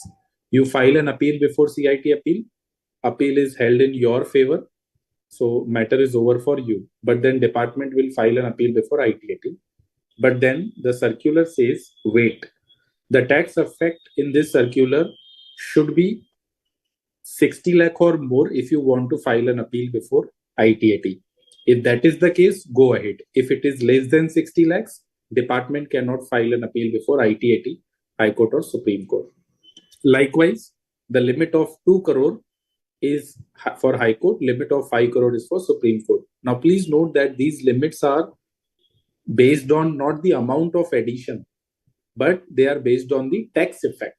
What is the tax amount involved in relation to the dispute addition which are disputed, or the issues which are disputed. Now let us see what are the other mechanics.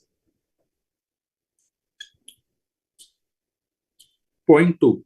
Where the authority has not filed any appeal or application for reference on any issue in the case of an assessee for any assessment year, due to the above mentioned order or instruction or direction of CBDT, the authority shall not be precluded from filing an appeal on the same issue in the case of same assessee or any other assessee, or in the case of same assessee for any other assessment year, or in the case of any other assessee, whatever may be the situation, is not precluded. What does this say? Suppose the officer is disallowing the depreciation on certain capital expenditure. The amount of disallowance is 1 crore. Tax effect is 30 lakh, let's say in the assessment year 2021.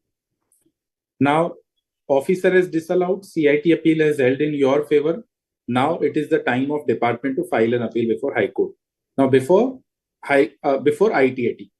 Now, as per the circular, if the tax effect is less than 60 lakh, department cannot file an appeal. So the matter gets over. The appeal, if any filed, is dismissed by the ITAT, or it is alternatively withdrawn by the department.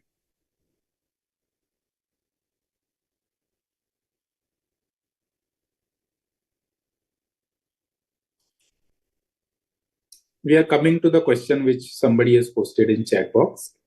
So if in year 1, in relation to assessee X, department has not filed an appeal in ITAT, let's say in the second year, the same addition is made, and instead of 1 crore disallowance, the disallowance turns out to be 10 crore, and the tax effect thereon is of 3 crore rupee. Now, in this case, the issue is identical. Can the assessee or the ITAT say that in year 1, you have not sort of litigated this issue, you have not filed an appeal, you are not entitled to file an appeal for the second year? The answer is no.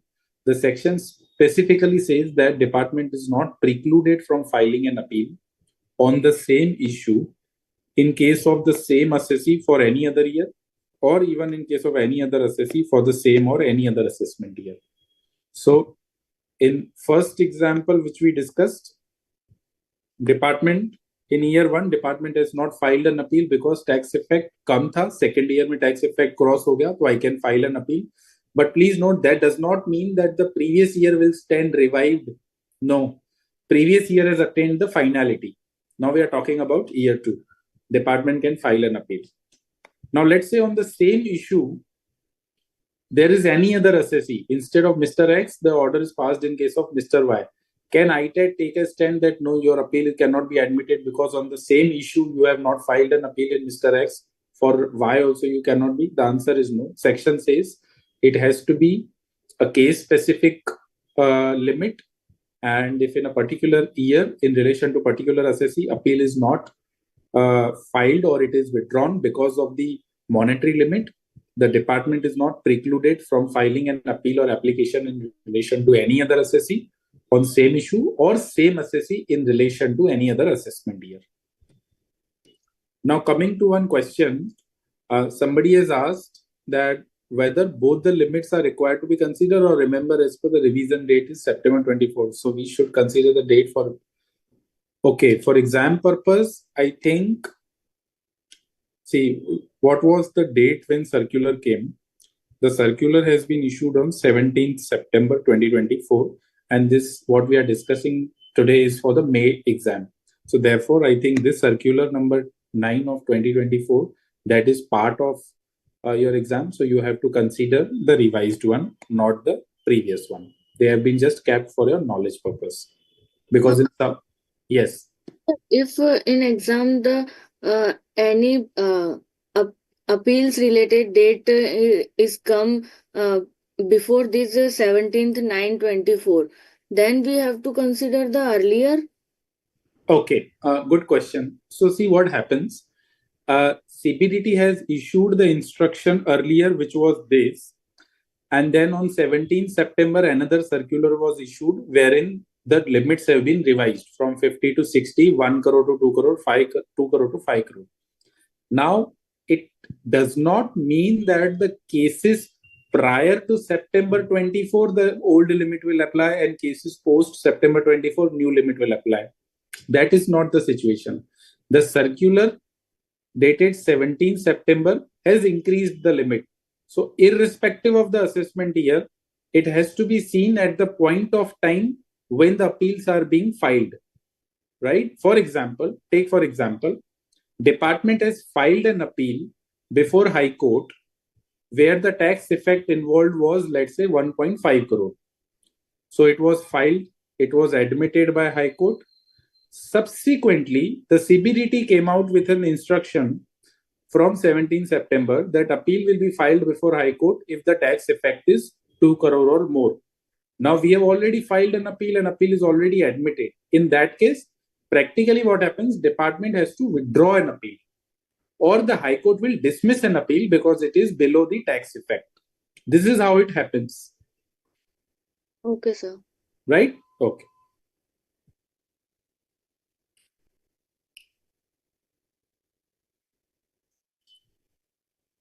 Now, point 3. Further, in such a case, it shall not be lawful for an assessee to contend that the authority has acquiesced in a decision on the disputed issue by not filing an appeal or application for reference in any case. That means if the department is not able to file an appeal because of the limit of 50 lakh, 1 crore or 2 crore or 5 crore, that does not mean that department is accepting the stand of assessee. It only means that department is not pressing an appeal from a monetary limit point of view. So in another assessment year, for example, in year 1, officer makes an addition, CIT appeal gives me the relief, department is not able to file an appeal. In the second year, same issue, can the assessee approach the authority and say that, hey, look, you cannot make an addition because you have yourself not filed an appeal in the first year? The answer is no. The appeal was not filed because of the limit, not because of the merits, and it doesn't amount to acceptance by the department.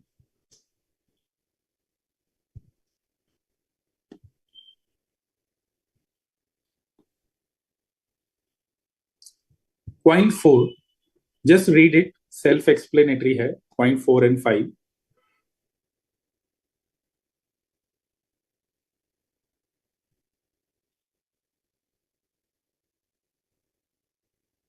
If you have any doubt, then please ask, else we move.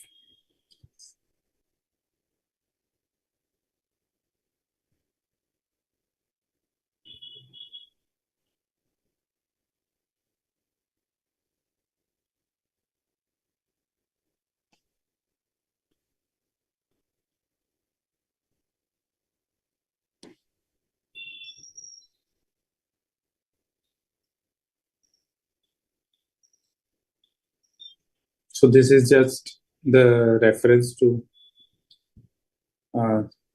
officers by the CBDT.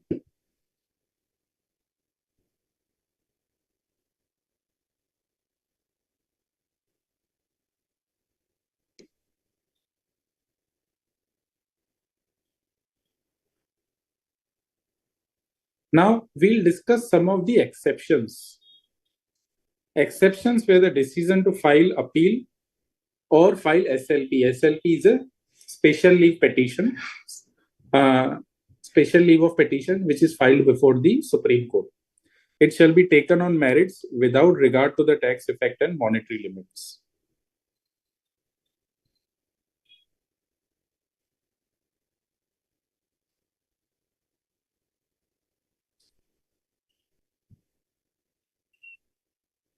So the above limits will also be applicable in relation to the issues which relate to TDS and TCS.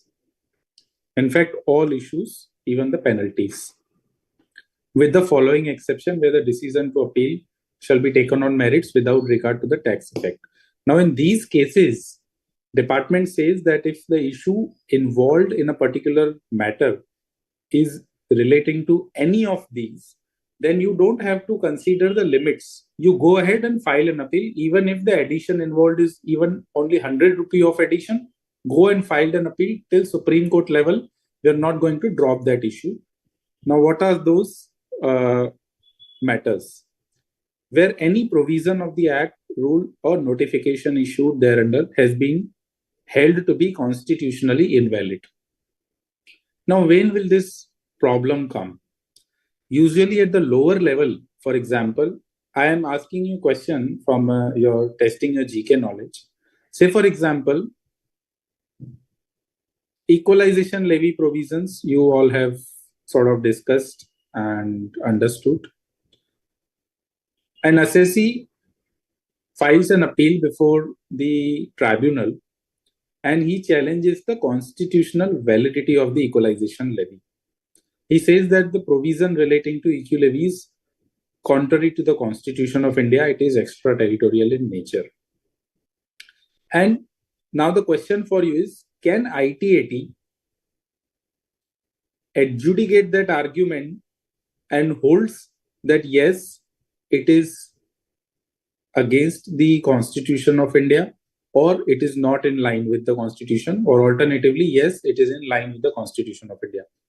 Can ITAT deal with that contention or adjudicate the matters involving constitutional validity of any provision? Anybody having any idea? You should be knowing.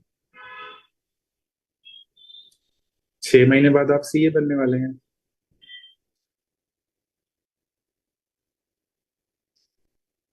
कोई भी provision है. Take the example of this instruction of severity. Assessee says that this instruction itself is against the Constitution of India, or it is ultra virus.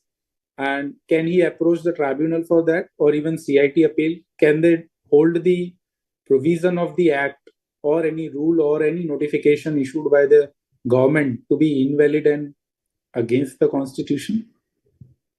Are they empowered to do so? Any answer in the chat box or online?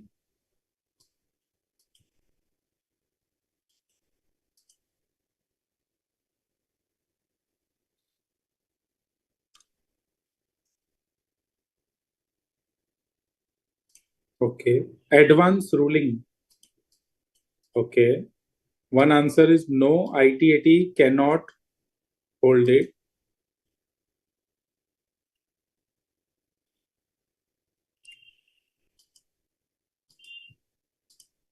It will be question of law. Yes, it is certainly a question of law. But my question is actually,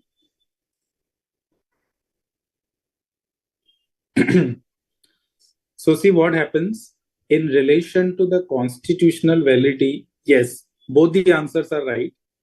In relation to the constitutional validity of a provision, it is only the court which is created by the Constitution can deal with that. If you read the Constitution, it is only the High Court and Supreme Court of India that have been empowered to deal with those questions. So ITAT cannot.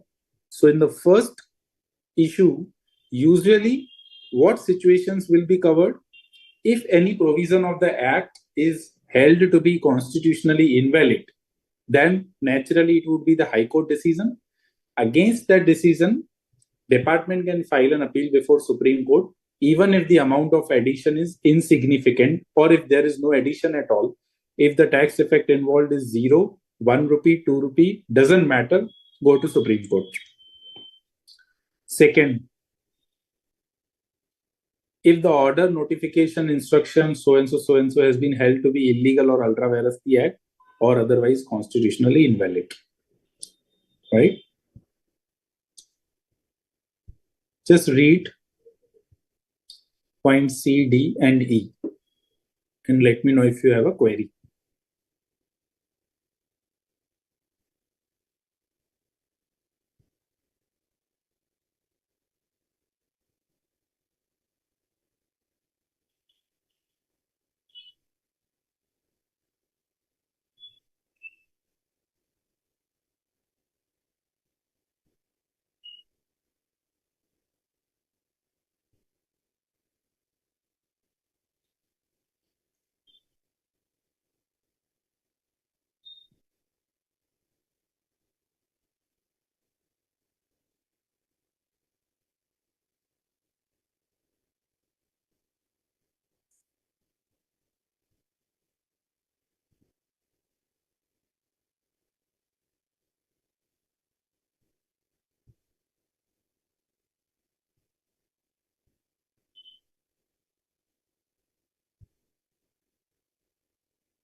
So what happens many a times, the proceedings are initiated under the income tax law, but then based on the information received from the other agencies, CBI, Enforcement Directorate, Revenue Intelligence Team, Special Fraud Investigation Office, NIA, NICB, NCB, DGGI, and state law enforcement agencies, like for example, police, Vigilance Bureau, Anti-Corruption Bureau, and all that. So in those situations, what happens?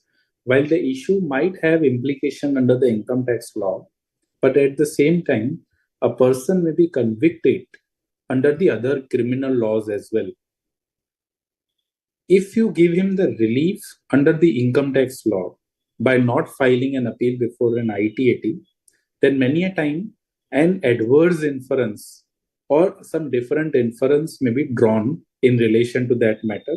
So to avoid that, the government says, no, if the assessment is ongoing and that assessment is because of violation of so-and-so laws or based on information received by so-and-so agencies, then we are not going to put the matter on hold or sort of the circular of the low tax effect will not be applicable, and we proceed with the matter.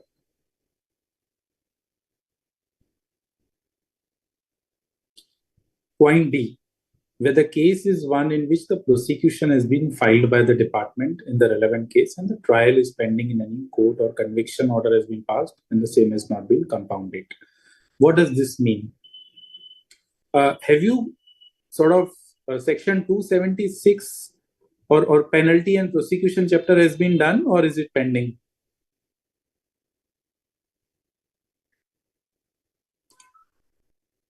Okay. So what happens if you fail to deduct or fail to deposit the TDS? A very common situation we come across. If the deductor has deducted the TDS, but he has not deposited, that means he is keeping the money which actually belongs to the government with himself, and that results into payment of interest as well as prosecution. Now, what happens if the department observes this? Then department generally raises a demand on the assessee, but at the same time, department will also file a petition for prosecution with the magistrate court against the person responsible for deduction of tax, that is the deductor. Now, there are two ways you can come out of it. One is you can make an application for compounding of offense. Compounding means, in a way, it is a settlement. You pay certain fees for compounding of offense, which is decided based on the circular or the prescribed formula, and then the prosecution is dropped. Or if the prosecution is filed before the court, then the Commissioner of Income Tax will withdraw the prosecution against the assessee. Now, what this point says, where the case in which the prosecution has been filed by the department and the trial is pending in the court, that means it has been filed but not adjudicated by the court, or alternatively, the conviction order has been passed. So either it is pending or the order has already been passed, but it is of a conviction, yani ki holding the assessee to be guilty. And the same has not been compounded. Assessee ने compounding नहीं की है. उन situation में department cannot withdraw or department has to file a petition. The lower tax effect circular or monetary limits will not be applicable. Agar compounding ho chuki hai, that means the assessee has already received a waiver from the prosecution and he has paid the compounding fee. If the matter has been compounded, then yes, the TDS matter, the issue which led to the prosecution, that issue per se would be subject to the monetary limit. If the compounding has not been done, in that case, you cannot take the benefit of, the circular is not to be followed, and this will be treated as an exception to it.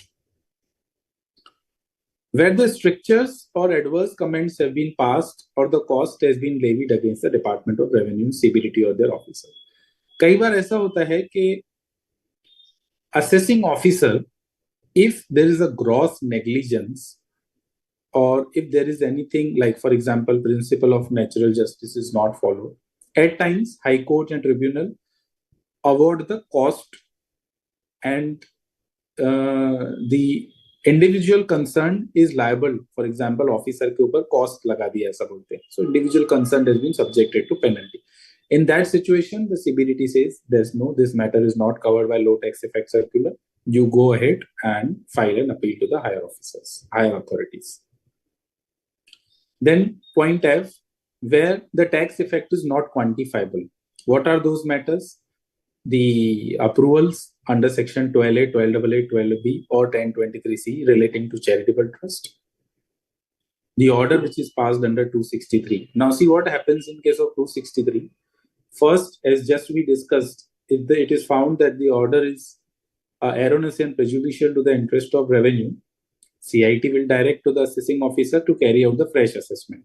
Now against that 263 order, you can file an appeal to the ICAI. And if that is the case, 263 itself does not raise any demand. It is only the order passed pursuant to 263 that is going to raise the demand. So at the point when the CIT is passing the 263 order, the demand is not quantifiable. क्योंकि उन्होंने तो सिर्फ ऐसा order pass किया कि जो नीचे की लेवल पे ऑफिसर ने असेसमेंट ऑर्डर पास किया था, subordinate officer, that order is erroneous and prejudicial to the interest of revenue, so I cancel that assessment and ask the officer to pass a fresh order. So 263 per se doesn't raise any demand. The demand is not quantifiable at that point of time. It is only after the officer passed the assessment, then the demand will be quantified. So therefore, this has been carved out.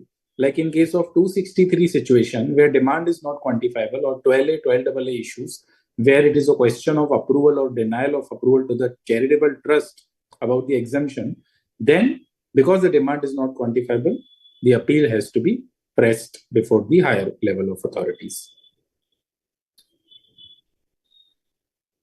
And there's a clarification that whatever is given, it is only for the purpose of illustration. And if there is any other section under the law which does not require, which involves no quantification of the tax effect, then in such situation also you have to follow this point F. Then G, H, I, J, K, you can read. I think you'll be able to now understand why of this listing, why all these exceptions have been carved out.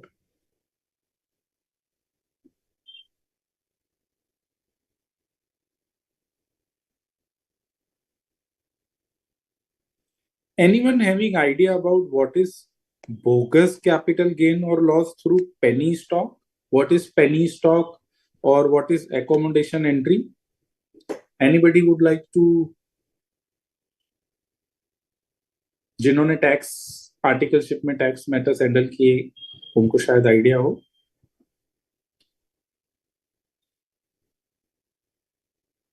Anybody understand penny stock? What is bogus capital gain? Can a capital gain be bogus? Or even a capital loss? And what is accommodation entry?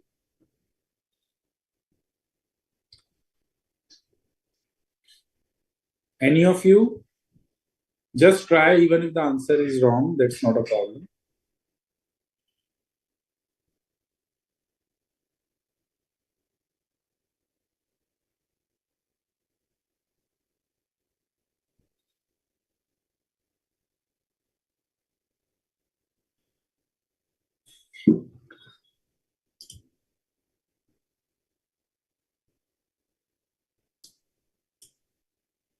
No, one answer is if it is not listed.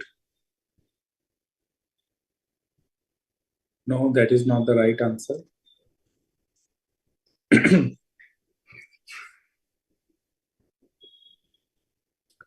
So previously, the capital gain on sale of shares of a listed company were exempt from tax. So if you purchase the shares through a stock exchange, you pay the securities transaction tax, STT. You sell the shares through stock exchange, then you again pay the STT. And then If the gain is in the nature of long-term capital gain, then it was treated as an exempt gain. In some cases, department observed that the capital gain which is declared by the assessee is a bogus capital gain. Why so? Because a particular company's share on day one, it was 100 rupee, and then after 6 months, the share was worth 40,000 rupee. So there was a huge gap, huge gain. And if you look at the activities of that company, there was no major sort of indicator which holds that yes, the upward valuation in the shares of a company is genuine and because of underlying factor. So this was all artificially that was happening through demand supply factors among the group of investors. So that led to an increase, significant upward increase in the price of the share. So in those cases, SEBI used to share the information with the income tax department, and income tax department would call those transactions as a bogus capital gain. And therefore, those capital gains exemptions were denied. So in such a situation where it is a bogus capital gain transaction or a bogus capital loss transaction through penny stock, the department can file an appeal before the higher authority. Or if it is an accommodation entry. Say, for example, I have got a cash of 1 lakh rupee. If I deposit in my bank account, then department will officer ask, okay, wo 1 lakh kahan se aaya? What will happen? That 1 lakh rupee would be subjected to tax in my hands if I am not able to explain it. Section 68, 69C would be invoked and 60% tax. What if I give you that cash to Mr. X and I tell Mr. X that, okay, you already have some money in your bank account. You keep this cash, give me that 1 lakh because I want some white money. Now, this is an accommodation entry. And you create a bogus loan, a non-genuine entry. And likewise, if you do some purchase transaction which are non-genuine just for the sake of inflating your purchases, or you do some sales transaction, actually sale doesn't happen. These are all accommodation entries. In those situations, department knows this is all fake. So they say that, hey, look, the benefit of low tax effect circular is not going to be there. Department will pursue the appeal before higher authority, even if you get a success at a lower authority, at a lower level. So this is a exception to the rule. Then I, J, K, it is all fine.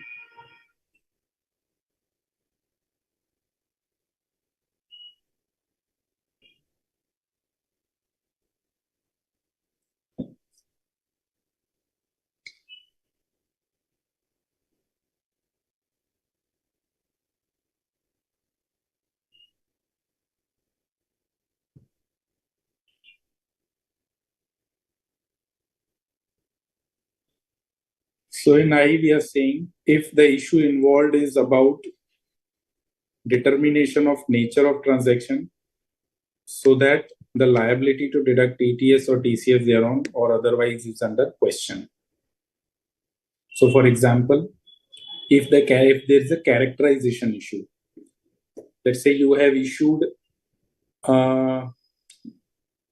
debentures to a foreign citizen and the debentures are of a convertible nature.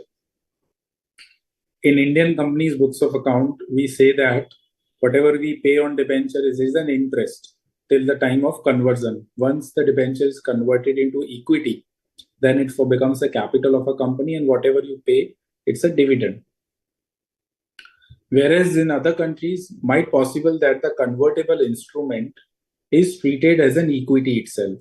So the recipient might characterize it as a dividend. And time being assumed that the TDS on dividend and TDS on interest is different. So if the dispute relates to the characterization of the transaction, and it is based on that characterization, the rate of TDS would be determined. In such a situation, the low tax effect circular will not apply. And likewise, appeal of international taxation charges. Charges here means the division. So in department, there are different divisions. So one is the, let's say for example, there is a normal wing, then there is a central wing, then there is an international taxation charge. The officer in international taxation charge will look after the transfer pricing disputes. They look after the international tax withholding related matters and all other issues. If it involves the interpretation of provision of DTAA or otherwise, in that case, the benefit of circular is not available. Now the question comes, how do we compute it? The tax effect. So in different situation, we have to see it differently. For example, so there are 4 situations they have given. The first is, let's say we are taking second as first. In case the chargeability of interest is the issue, then the amount of interest itself, you have to compute the tax effect on the amount of interest. Where the returned loss is reduced or assessed as income, then the tax effect would include the notional tax on the disputed addition. I file a return, I declared a loss of, let's say, 10 lakh rupee. Officer makes an addition of 5 lakh, so loss is reduced from 10 to 5 lakh. So that differential 5 lakh rupee loss ultimately result is loss. So there is not going to be any tax demand on me. But in that case, if I get a favor at CIT appeal level, then department will have to file an appeal before ITAT. When filing an appeal before ITAT, again there will be no demand. So it says the tax effect would include the notional tax on disputed addition. In case of penalty order, the quantum of penalty which is deleted or it is reduced in the order appealed against. In case not covered by 2, 3 and 4, you have to see tax on total income assessed. So let's take a different example. I filed a return. I have shown the positive income of 10 lakh rupee. So my returned income is 10 lakh. Officer makes an addition of 5 lakhs. So my assessed income is 15 lakhs. So in this case, the tax on the assessed income I have to calculate. On 15 lakh rupees, let me take an example here. Let's say income as per ROI is 10 lakh. Assessed income is 15 lakh. Now, let's say rate of tax is 30, let's say it is 20% income tax rate. So what is the tax on total income assessed? It would be tax on assessed income. Tax on assessed income is 15 multiplied by 20%. So that comes to 3 lakh minus tax on returned income. Tax on income as per return. 10 lakh multiplied by 20%. So that comes to 2 lakh. So the tax effect here comes is 1 lakh rupee. So this is how you have to compute. Will not include, the tax will not include any interest thereon except where the chargeability of interest itself is in dispute. Clear? When you are disputing the interest also, for example, it's a separate appeal in itself, you compute it. Otherwise, for tax effect, you just have to apply the basic tax. 234 BC का interest नहीं लेना है. Likewise, MAT के लिए भी दिया हुआ है, but in the interest of time, we are skipping for now. If time permits, we'll take up some illustrations. Manner of calculation of tax effect for different assessment year. कई बार ऐसा होता है कि you like CIT appeal passes an order for multiple years through a common order. In that case, when department is filing an appeal, they have to take care of each year as a separate. Even if one single year deals with 10 different assessment year and common order is passed, that we call it as consolidated order. But then while filing an appeal before ITAT or High Court or Supreme Court, the officer has to calculate tax effect separately for each year. Each year, all issues, not individual issues. Single assessee, single year, combine all the issues. If there are 5 different additions in 1 year, combine all of them. If there are 10 years, single issue in each year, then each year has to be separately taken. If in case of an assessee, the dispute issue is okay, so I'm not going to interfere here. It is all self-explanatory. Just read it and then we move ahead.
Sir Yes. Sir ये जो line लिखी हुई है in the fourth line of the paragraph, in which the tax effect in respect of the disputed issues exceeds the specified monetary limit. यानी कि अगर यानी मैं जो समझ रही हूँ एक बार उसको कंफर्म करना चाहती हूँ। अगर असेसी की 2-3 साल के इश्यूज हैं और उसने उस असेसी की कंबाइन इनकम जो है डिस्प्यूटेड वो जो पर्टिकुलर लिमिट है उससे एक्सेस होती है, कम वो 3-4 जो भी इश्यूज है उनको कंबाइन करके, तब वो अपील फाइल कर सकता है, ऐसा मीनिंग है इसका? See, this is not for assessee. पहले तो this is limit is only for department. This circular is not for assessee. Yes एक सर। हाँ, ये that is clear first. assessee के लिए कोई लिमिट नहीं। Yes sir. 5 रुपए का भी एडिशन है ना, he can file an appeal. There is no limit at any forum at any level. ये डिपार्टमेंट के लिए है कि एक मटीरियलिटी थ्रेशोल्ड है, इससे ज्यादा हो तो ही जाओ, नहीं तो मत जाओ आइटेड। ठीक है। Now let us try to understand through an example so it would be more clear. Sir actually assessee बोलते थे तो असेसी निकला मुंह से। ना ना ना, ठीक है, no problem. so let us discuss through an example so it will be more clear. Let's say Mr. okay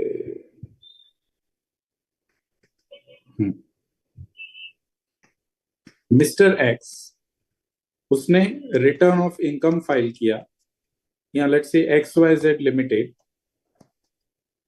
return of income file किया, जिसमें they have return income of 10 lakh rupees, they paid a tax of 2.5 lakhs। ठीक है, 25% tax rate. Assessment order pass हुआ जिसमें ये 10 लाख रुपए की income हो गई, लेट्स से अभी लिमिट बढ़ गई है ना, 5 करोड़ 10 लाख। ठीक है, 510 lakhs। टैक्स इफेक्ट इसमें कितना आएगा, 510 multiply by 25%, so 127.5 lakhs, 1 crore 27 lakhs। ठीक है। Yes sir. अभी एडिशन तो असेसी के हैंड्स में हुआ है, so now assessee will go to CIT appeal. तो एओ के ऑर्डर के सामने CIT अपील में गए, CIT अपील ने 500 lakhs के एडिशन को डिलीट करके नेट इनकम वापस 10 लाख लेके आए। ठीक है। नाउ हु इज अग्रीव्ड, अभी किसका टर्न है, डिपार्टमेंट का टर्न है। डिपार्टमेंट बोलेगा कि एसएससी ने CIT अपील में जाके फेवर ले लिया। कितना फेवर लिया है, 500 लाख का एडिशन, 5 करोड़ का एडिशन, जिसपे 1.27 करोड़ का टैक्स इफेक्ट था। इफेक्टिवली अगर बोलूं तो 127.5 में से 2.5 माइनस करेंगे तो 12.5 करोड़। ठीक है। Yes sir. अभी अज्यूम करते हैं only single issue is involve, single assessee single issue, एक ही डेप्रिसिएशन का डिसअलाउंस है। Now if department wants to file an appeal, तो वी हैव सीन आईटेट में जाना है तो 60 लाख से ज्यादा टैक्स इफेक्ट होना चाहिए. यहाँ पे टैक्स इफेक्ट कितना है?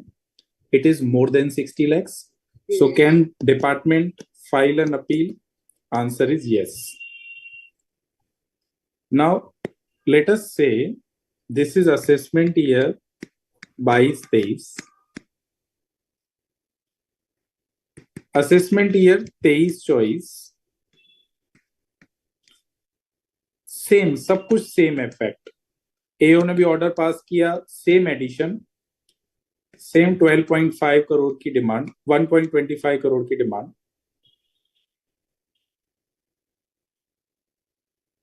1.25 करोड़ की डिमांड. अभी हुआ ये कि इशू फॉर एवाई 22-23 एंड एवाई 23-24 दोनों का एक कॉमन ऑर्डर पास हुआ सीआईटी अपील में. Now the question is, department wants to challenge the order passed by CIT appeal before ITAT. The first question is कि दोनों साल के टैक्स इफेक्ट को कंबाइन करके मुझे अपील में जाना है कि नहीं, डिसाइड करना है. Answer is no. Each year individually I have to decide. Issue common है, depreciation. Single issue, 2 years are involved. Order is also common.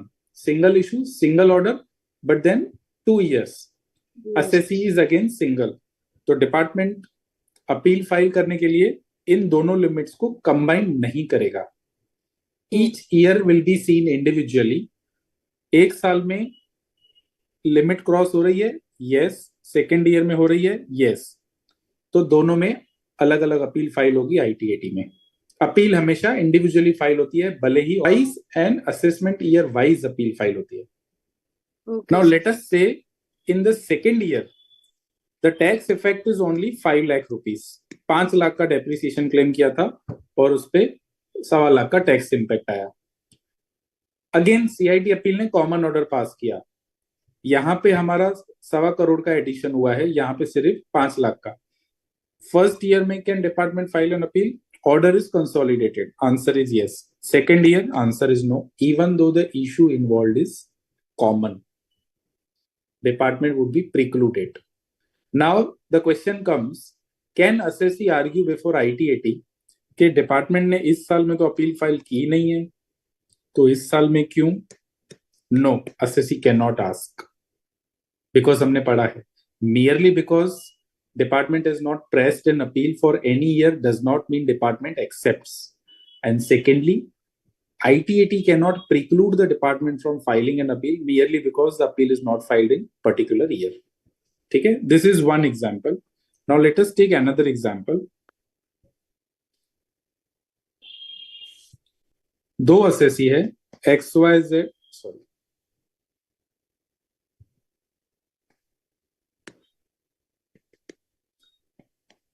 XYZ limited and ABC limited.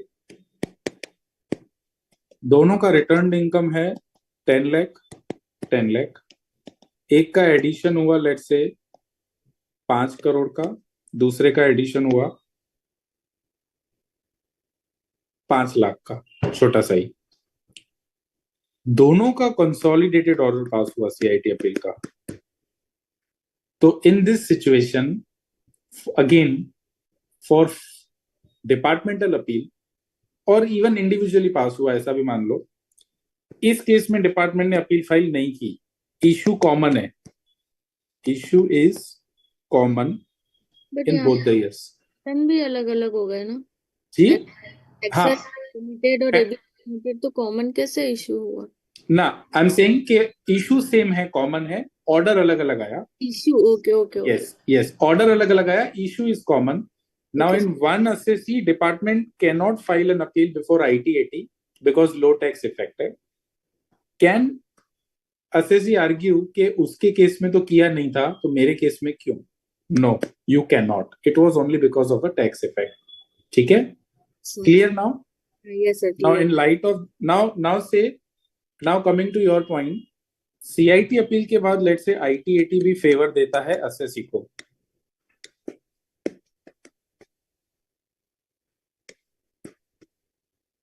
ठीक है। ITAT ने कॉमन ऑर्डर पास किया दोनों का, एक ही order में XYZ और ABC। ऐसा होता है अगर दो पैन हैं, दो क्या 100 भी हो ना, सबका एक कंसोलिडेटेड ऑर्डर पास कर सकता है ITAT। Now department is pursuing N appeal before high court. ITAT का order in favour of SSC, same issue, 5 crore है और 5 लाख है। ITAT ने कॉमन ऑर्डर पास किया। Again tax effect will be seen assessee wise and individual year wise. Understood? Yes, sir. Let's make a variation. ABC Limited assessment year involved are AY 2021, 21-22. I don't know why I'm not able to type here. Just let's say there are 3 years involved here and यहाँ पे 5 साल involved है, 5 years. Now we have to see the limit year wise and assessee wise. हर साल में मुझे limit देखनी है, वहां पे भी हर साल में लिमिट देखनी है. Assessee wise first segregation and then year wise.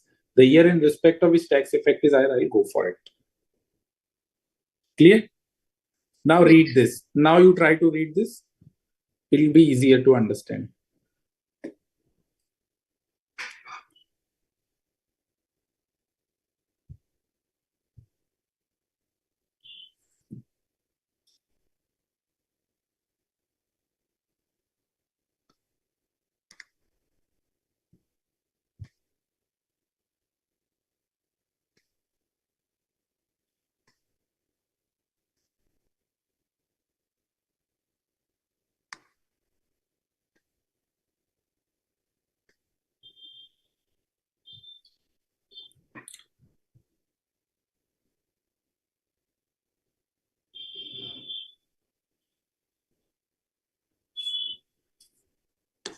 Next.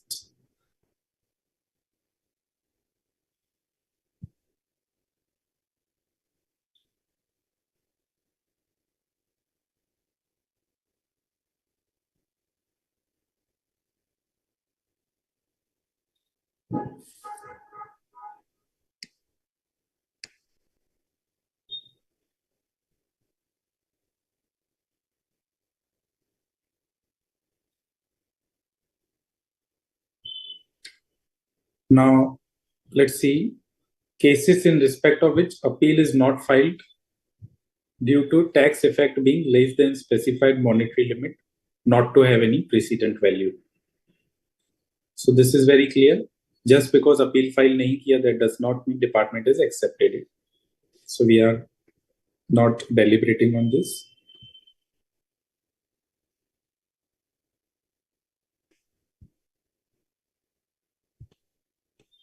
So this is just the discussion summary of what we have already discussed. Doctrine of partial merger and doctrine of total merger, or we call it doctrine of merger, full merger, total merger. So what happens? Let us, in the interest of time, we just discuss the chart.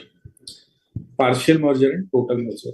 When the order is passed by assessing officer and subsequently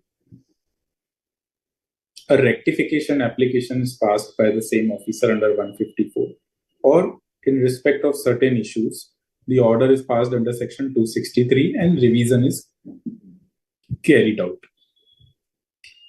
Then what happens? Officer ने take for example एक addition किया depreciation का. I have claimed a depreciation on my car. Officer said, okay, I'm going to deny the depreciation because you have used the car for your personal use, not for official purpose. So denial of depreciation. Subsequently, CIT makes the revision, and CIT makes the revision whereby he says that even the petrol expenses claimed and debited in the P&L account, that also needs to be disallowed, right? There are two issues now. One is depreciation and another is the petrol expenses. What does the doctrine of partial merger says? it says that the amendment of order for rectification of mistake which is apparent from record, or where the order is passed by AO and it has been subject matter of any appeal or revision under 263. In that case, 263 extends to the matters which have not been considered and decided in the appeal. Meaning thereby, if the issue relating to depreciation was pending in appeal, CIT appeal, CIT under 263 cannot adjudicate that issue because it is now pending in appeal, or it has been, so to say, not even pending. If it has been disposed of in CIT appeal, then the order of lower authority merges with the order of an higher authority. However, if the issue has not been dealt with by the officer higher in rank, then the order passed by the lower authority still subsists, it still exists. If I have made addition 1, CIT appeal has made an addition 2, then the original addition which I had made, the earlier addition or issue on 1, that continues. The additional addition which CIT appeal has made, that gets merged, but then the originality of the first addition still prevails. So the doctrine of partial merger says that if a particular matter has been decided by jurisdictional subordinate officer, it does not, so to say, gets merged with the CIT appeals order or the officer higher in rank. So how do I put it simply? Okay, if the order is passed by the lower authority on the identical issue, the higher authority is passing the order, then the order of lower authority does not exist. It merges with the order of higher authority. It is called as a merger of an order, and the order of higher authority will prevail. Now, that order cannot be called in question by the lower authority, or it cannot be amended because it has already been merged. But it is always an issue wise. If there are multiple issues, one of the issues has been dealt with by the officer in higher rank, in that case, the other issue remains to be dealt with by the higher authority, then it is a partial merger. 10 addition हुए, 10 में से 5 addition appeal में decide हुए, तो जो मर्ज हुआ है वो पार्ट ऑफ द ऑर्डर हुआ है, part of the order which has not been merged.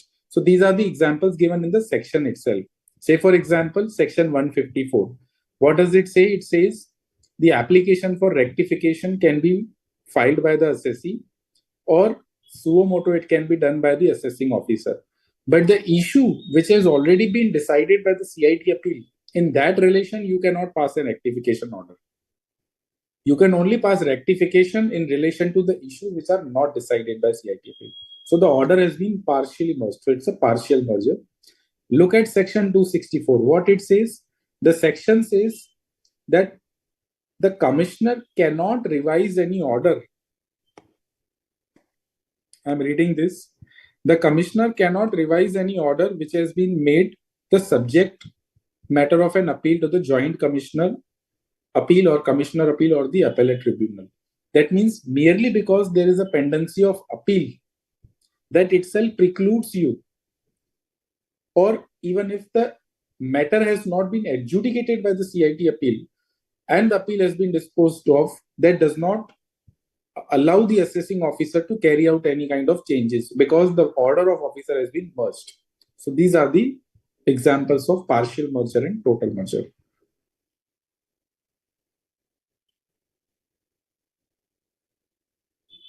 Yes.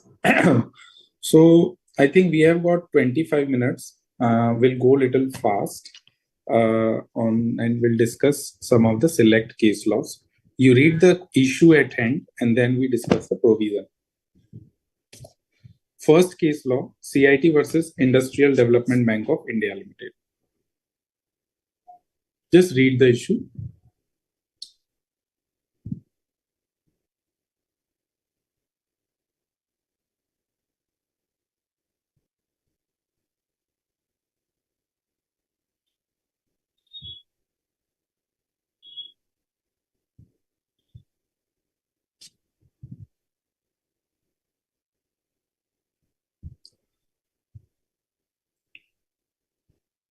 It says whether the limitation period for exercising jurisdiction under 263, that limitation period has to be reckoned from the date of passing of original order rather than the date of reassessment order for issues which are covered under the original order but not covered in the reassessment order.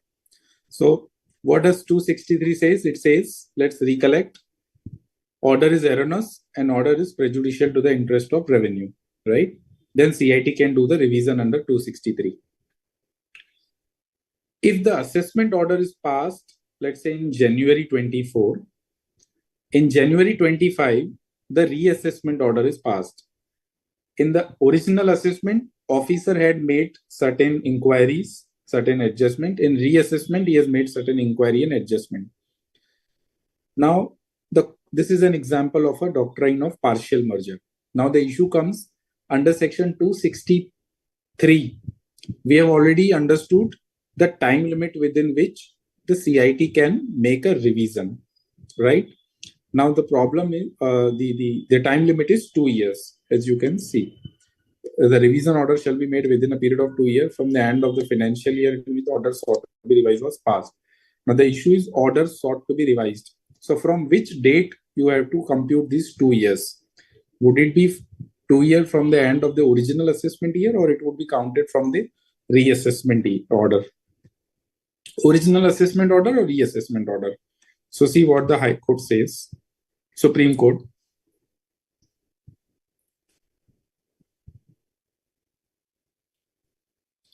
The limitation would start from the original assessment order and not from the reassessment order. This is not a blanket rule. This is subject to the fact that the issues before the commissioner while exercising the 263 that related back to the original assessment order, which were not covered in the reassessment proceeding. So when you go through the entire judgment or the earlier paras, you will get, because of shortage of time, I have to discuss some important. This is very good judgment of Supreme Court. Genpact India Private Limited. Is appellate remedy by way of appeal before CIT appeal available to a company denying its liability to pay additional income tax at 20% on the distributed income under 115 QA? What is 115 QA? It is the tax on buyback of shares. If I issue the shares at 100 rupee, I carry out a buyback at 1000 rupee, then 900 is the income which I have distributed for the purpose of 115 QA. So the section says 20% tax. So I think this section has now been abolished with effect from 1st October. The company is not liable to pay, but then prior to 1st October 24, this provision was in place. So if I deny my liability to pay the tax under 115 QA for whatever reason, can I file an appeal? In that case, section 246 capital A, if you recollect, just 5 days back we had discussed the orders which are appealable. So therein you won't find specific reference to 115 QA, but then the Supreme Court says that if you read the law, it says an order against which the assessee denies his liability to be assessed under the Act. Even that is covered. We discussed at that point of time the case of a trust versus AOP. If the assessing officer treating a charitable trust as an AOP or an individual or HUF as an AOP, they can deny their liability to tax as such. So that is also similar kind of situation. So the Supreme Court says, yes, it is an appealable order before the CIT appeal.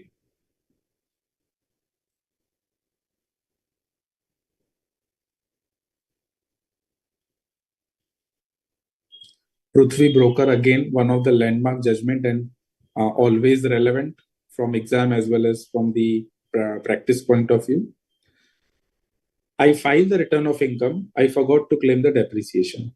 The assessment order was passed. Again, I did not claim the depreciation. The issue is now, can I put an additional or a new claim before the appellate authority, whether it is CIT appeal or ITED, because I have not claimed it in the return of income. I have not even claimed it in the revised return of income. So what the court says, please read. Just read these paras 1, 2, 3, and 4.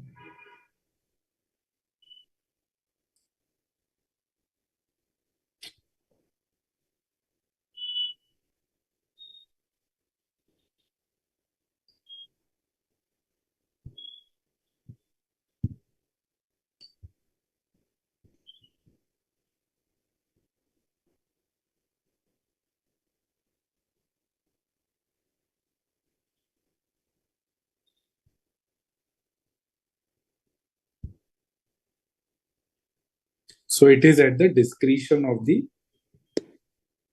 appellate authority concerned. They may allow you to raise a claim. So Wipro Finance decision is also on the same line. Must read. We have to skip it here because that deals with the same principle.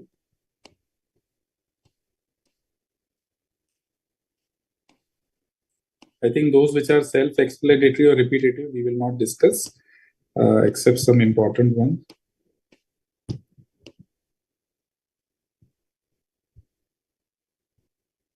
This we have already discussed.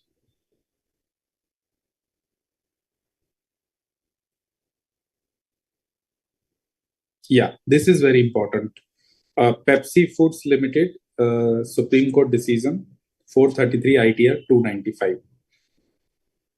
So, if you recollect what we discussed in relation to power of ITAT to grant the stay. Suppose CIT appeal confirms the addition made by the assessing officer. Now I will file an appeal before an ITAT. When I approach an ITAT, I am supposed to make the payment of demand while filing an appeal because department will take an action of recovery. So there is a power given to ITAT.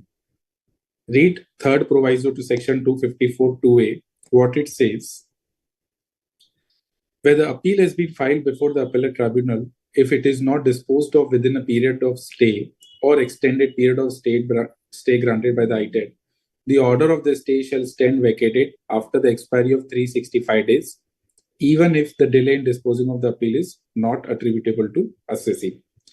Now, what happens? So there is a provision in the law which says that tribunal can grant the stay subject to payment of 20% of demand, and the tribunal will dispose of the matter within 180 days. So the stay will be in effect for a period of 6 months, 180 days. If there is a delay in disposal of matter, assessee can approach the tribunal by filing a stay petition and grant of extension in stay. Tribunal can consider the stay on merits and delay is not on account of assessee. So it will grant an additional period of, it will extend the period of stay. But overall, the period of stay cannot be extended beyond a period of 365 days. That is what is written in section 254 relating to the stay granting power of the ITAT. Now, what happens even within 365 days, that is within 1 year, the matter is still pending before ITAT, and the pendency is not because of fault of mine. Assessee is ready to cooperate in disposal of matter. Department is taking adjournment, bench is not functioning, there is a COVID wave, or whatsoever reason, the matter is still pending before ITAT. It is not because of my fault. Can department say that no, 1 year has passed, now I will recover the demand from you? See what the Supreme Court says. Because so it is important, the law is very clear. The law says, third proviso to section 254(2)(a) provides that where the appeal filed before appellate tribunal is not disposed of within a period of stay or extended period of stay granted by the tribunal, order of stay shall stand vacated. So order would be vacated, stay order, after the expiry of 365 days. 1 साल के बाद वो automatically vacate हो जाएगा, भले ही delay in disposal of order, even if the delay in disposal of order is not because of the assessee's fault. Matter disposed of nahi hua, stay will granted, stay will stand vacated. That was the provision. So assessee gaya Supreme Court mein. See what the Supreme Court says. It says that the appellate tribunal, wherever possible, has to hear and decide the appeal within a period of 4 years from the end of the financial year in which appeal is filed. It is only when the stay granted by the tribunal, the appeal is required to be disposed of within 365 days. So far as the disposal of appeal by the tribunal is concerned, there is a directory provision. However, the condition of automatic vacation of stay on expiry of period becomes mandatory so far as the assessee is concerned.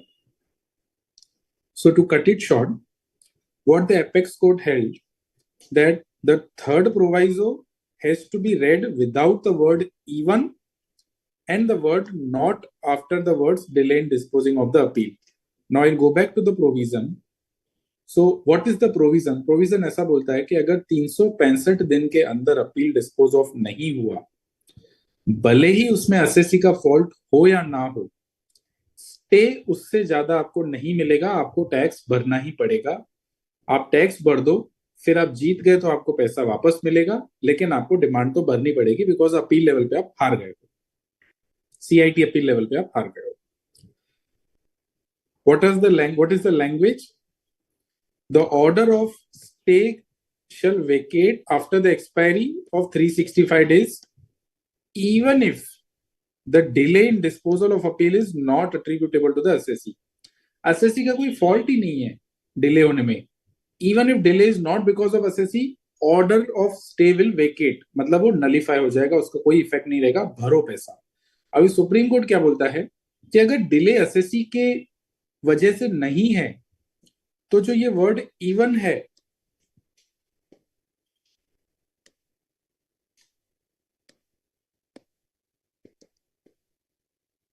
this word even, we will delete it. This word not, again we will skip it. How we will read this provision? Supreme Court ने provision को ही rewrite कर दिया जो law में लिखा हुआ है. Supreme Court says that 254(2)(a) it has to be read without the word even. आप even word शब्द को निकाल दो. Word not after the words delay in disposing of appeal उसको भी निकाल दो. Now you read how it reads. Any order of stay shall stand vacated after the expiry of period or period mentioned in the section only if the delay in disposing of the appeal is attributable to the assessee. Clear? तो अगर मेरी वजह से delay हुआ तो vacate होगा, मेरी वजह से नहीं हुआ तो वो ऑर्डर जो है वो अभी भी एनफोर्सेबल रहेगा.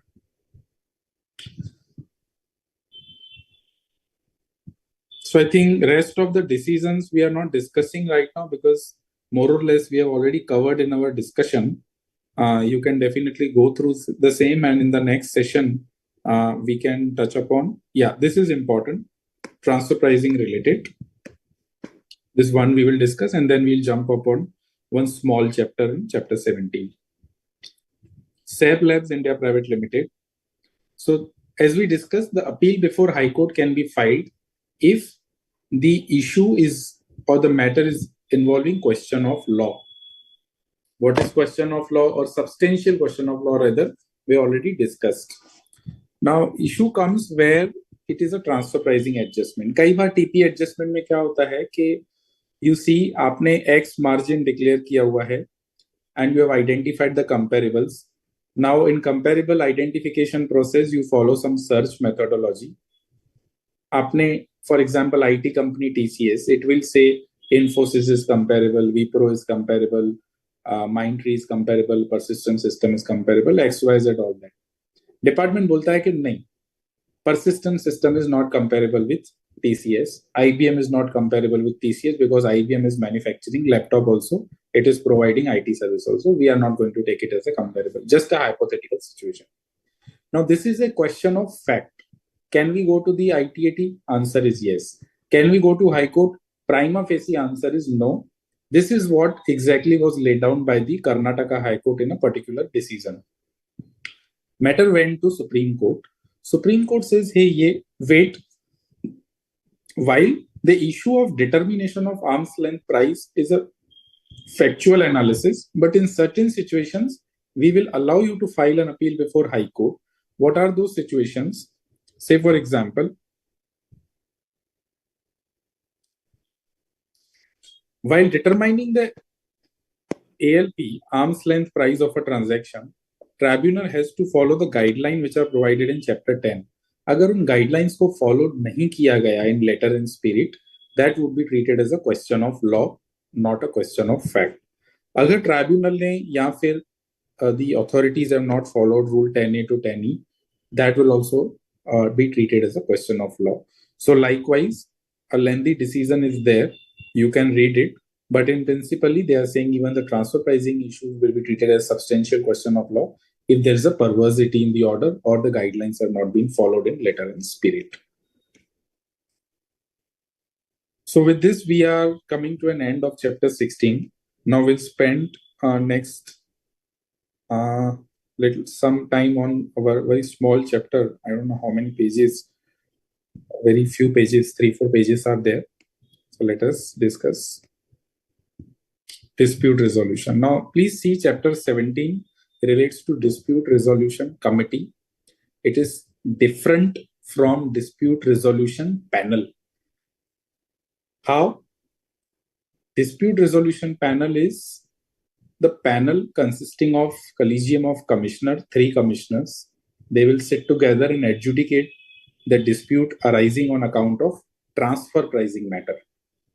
Or if it is a case of a foreign company that has been subjected to any adjustment in India, those are the situations. You will deal with that chapter separately. So I'm not going into it, just giving a hint. Finance Act 2021 brought in an innovative concept of dispute resolution committee to settle the disputes in relation to the small matters and small additions involving small amounts or in certain situations.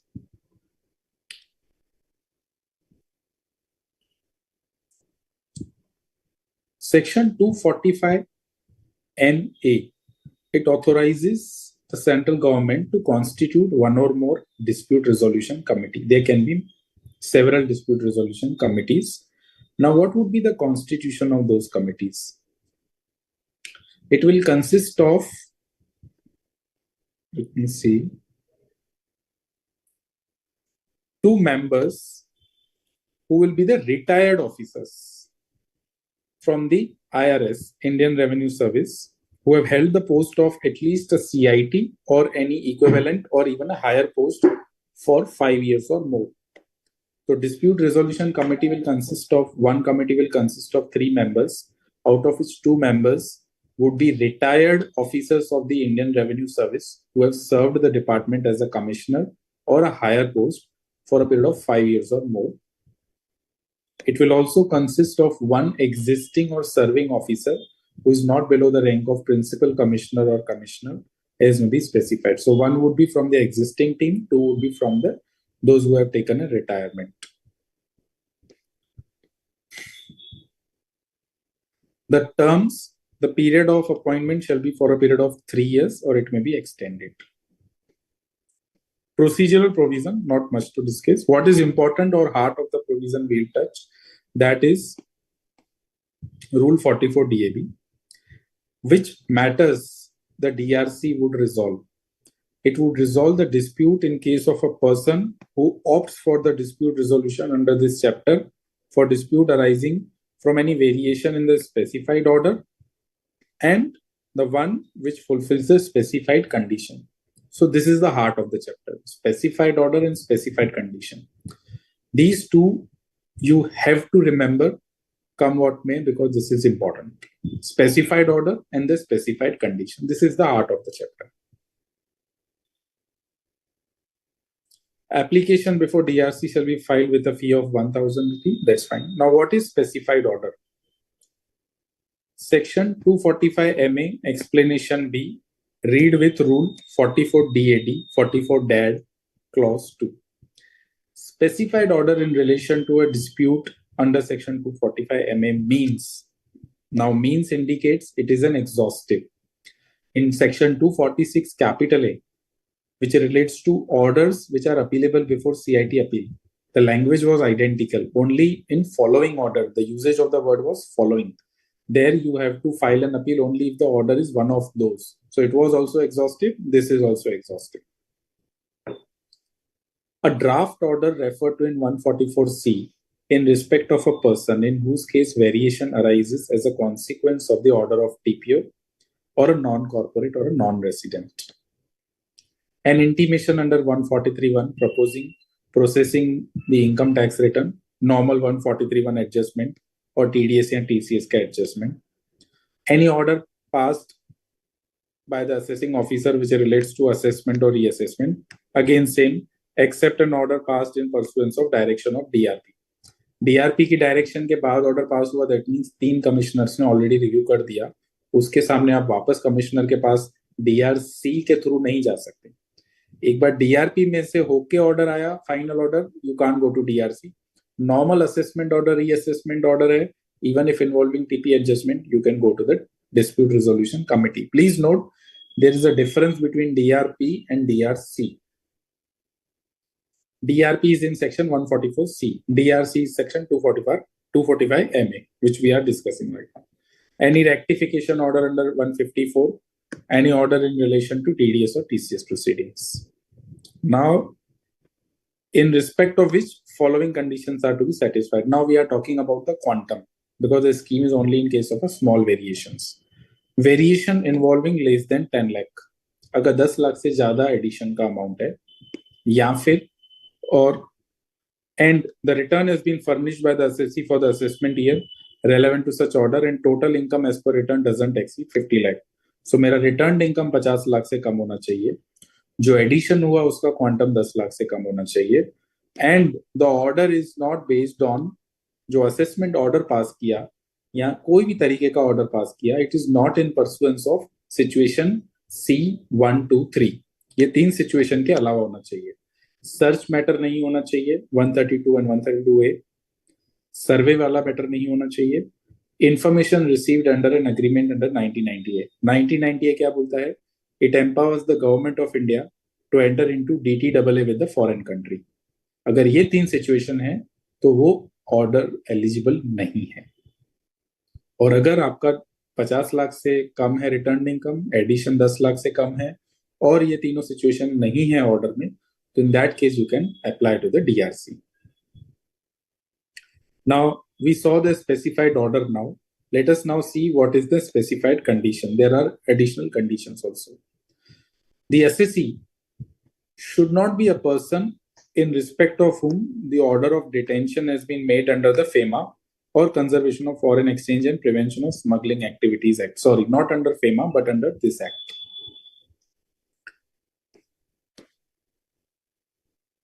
I'm reading the key conditions just to give an idea, because otherwise everything is self-explanatory. You won't find it difficult to read. The assessee in respect of whom any prosecution under the IPC. Prosecution proceeding अगर किसी के सामने initiate हो गई है, same logic जो हमने पहले ऑलरेडी डिस्कस कर दिया था. अगर प्रोसिक्यूशन प्रोसीडिंग इनिशिएट हुई है, तभी हमने डिस्कस किया कि लो टैक्स इफेक्ट और सर्क्यूलर का बेनिफिट लागू नहीं पड़ेगा अगर प्रोसिक्यूशन इनिशिएट हुआ है. यहाँ पे भी वही बात हो रही है कि आईपीसी में अगर प्रोसिक्यूशन इनिशिएट हुआ है for any of these act, Narcotic Drugs Act, Psychotropic Substance Act, Prohibition of Benami Transaction, Corruption Act, Money Laundering Act, DLMA, in that case you cannot opt for the DRC. अगर income tax law में भी prosecution initiate हुआ है तो भी you cannot opt for the DRP, or a person who is notified under section 3 of the special code. Now you are not going to be asked what is specified in section 3 of the special code. Just you remember that if you are notified under section 3 of the special code, trial of offense relating to transaction in securities, in that case, you are not eligible to apply for a DRC.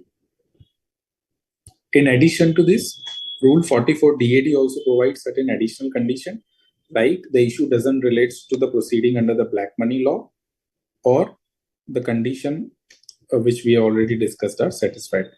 If these are the situations, you are out of this situation, go apply for the DRP. And if any of these circumstances are triggered in your case, you are not eligible for the DRC. Now then we have the time limit provision, time limit for filing an application. Once you file an application, then first the application is examined by the DRC, whether the facts or the conditions prescribed under this section are complied with or not. You are given an opportunity of being heard. If the application is rejected or is sought to be rejected, show cause notice will be issued. A rejection of application by the DRC. अगर application complete नहीं है या any of the conditions are triggered, they will reject it as per the manner laid down. Appeal वाला mechanism तो है ही open. ऐसा नहीं है कि डीआरसी ने रिजेक्ट किया तो अपील पे आप नहीं जा सकते. You can file an appeal before CIT appeal as well. This is all procedural. Decision आपको किस तरीके से कब तक कम्युनिकेट किया जाएगा, और अगर आप डीआरसी में जा रहे हो और आपने ऑलरेडी सीआईटी अपील फाइल कर रखा है, so you have to withdraw the appeal which is filed before the CIT appeal or even before the DRP. you have to withdraw those within 30 days of receipt of communication that अगर आपकी application admit है तो DRC ने admit कर दी तो you can withdraw it. Then the procedure is likewise जो आपने assessment में पढ़ा हुआ है, block assessment के concept में पढ़ोगे आप, it is almost on the same parallel line.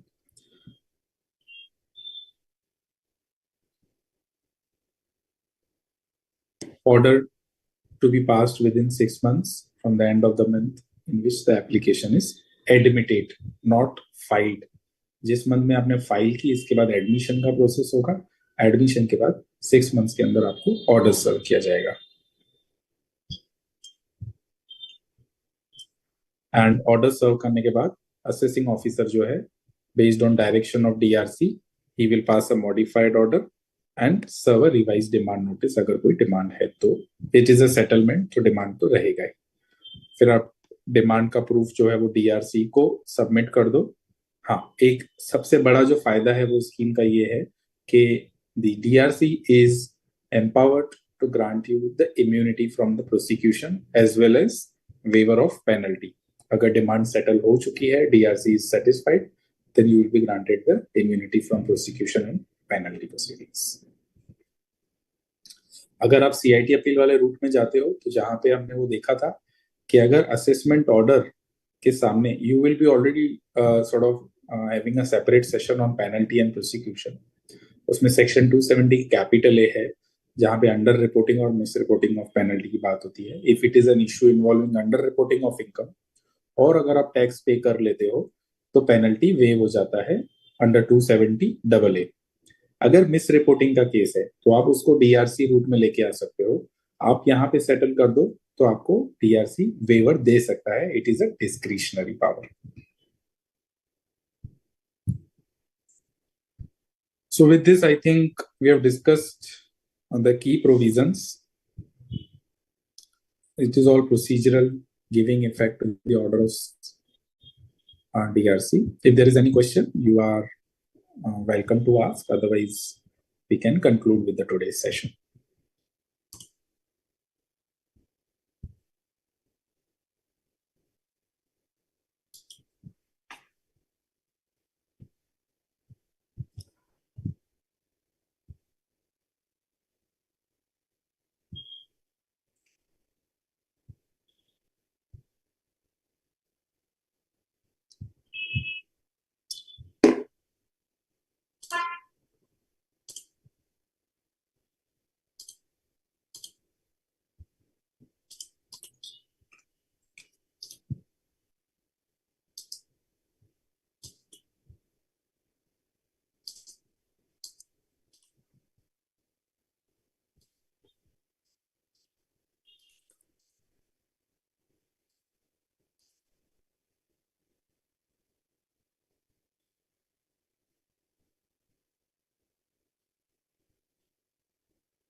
All right. I think there are no questions in relation to DRC. So, or if there is any question relating to revision, you can ask in this session or even in the next session.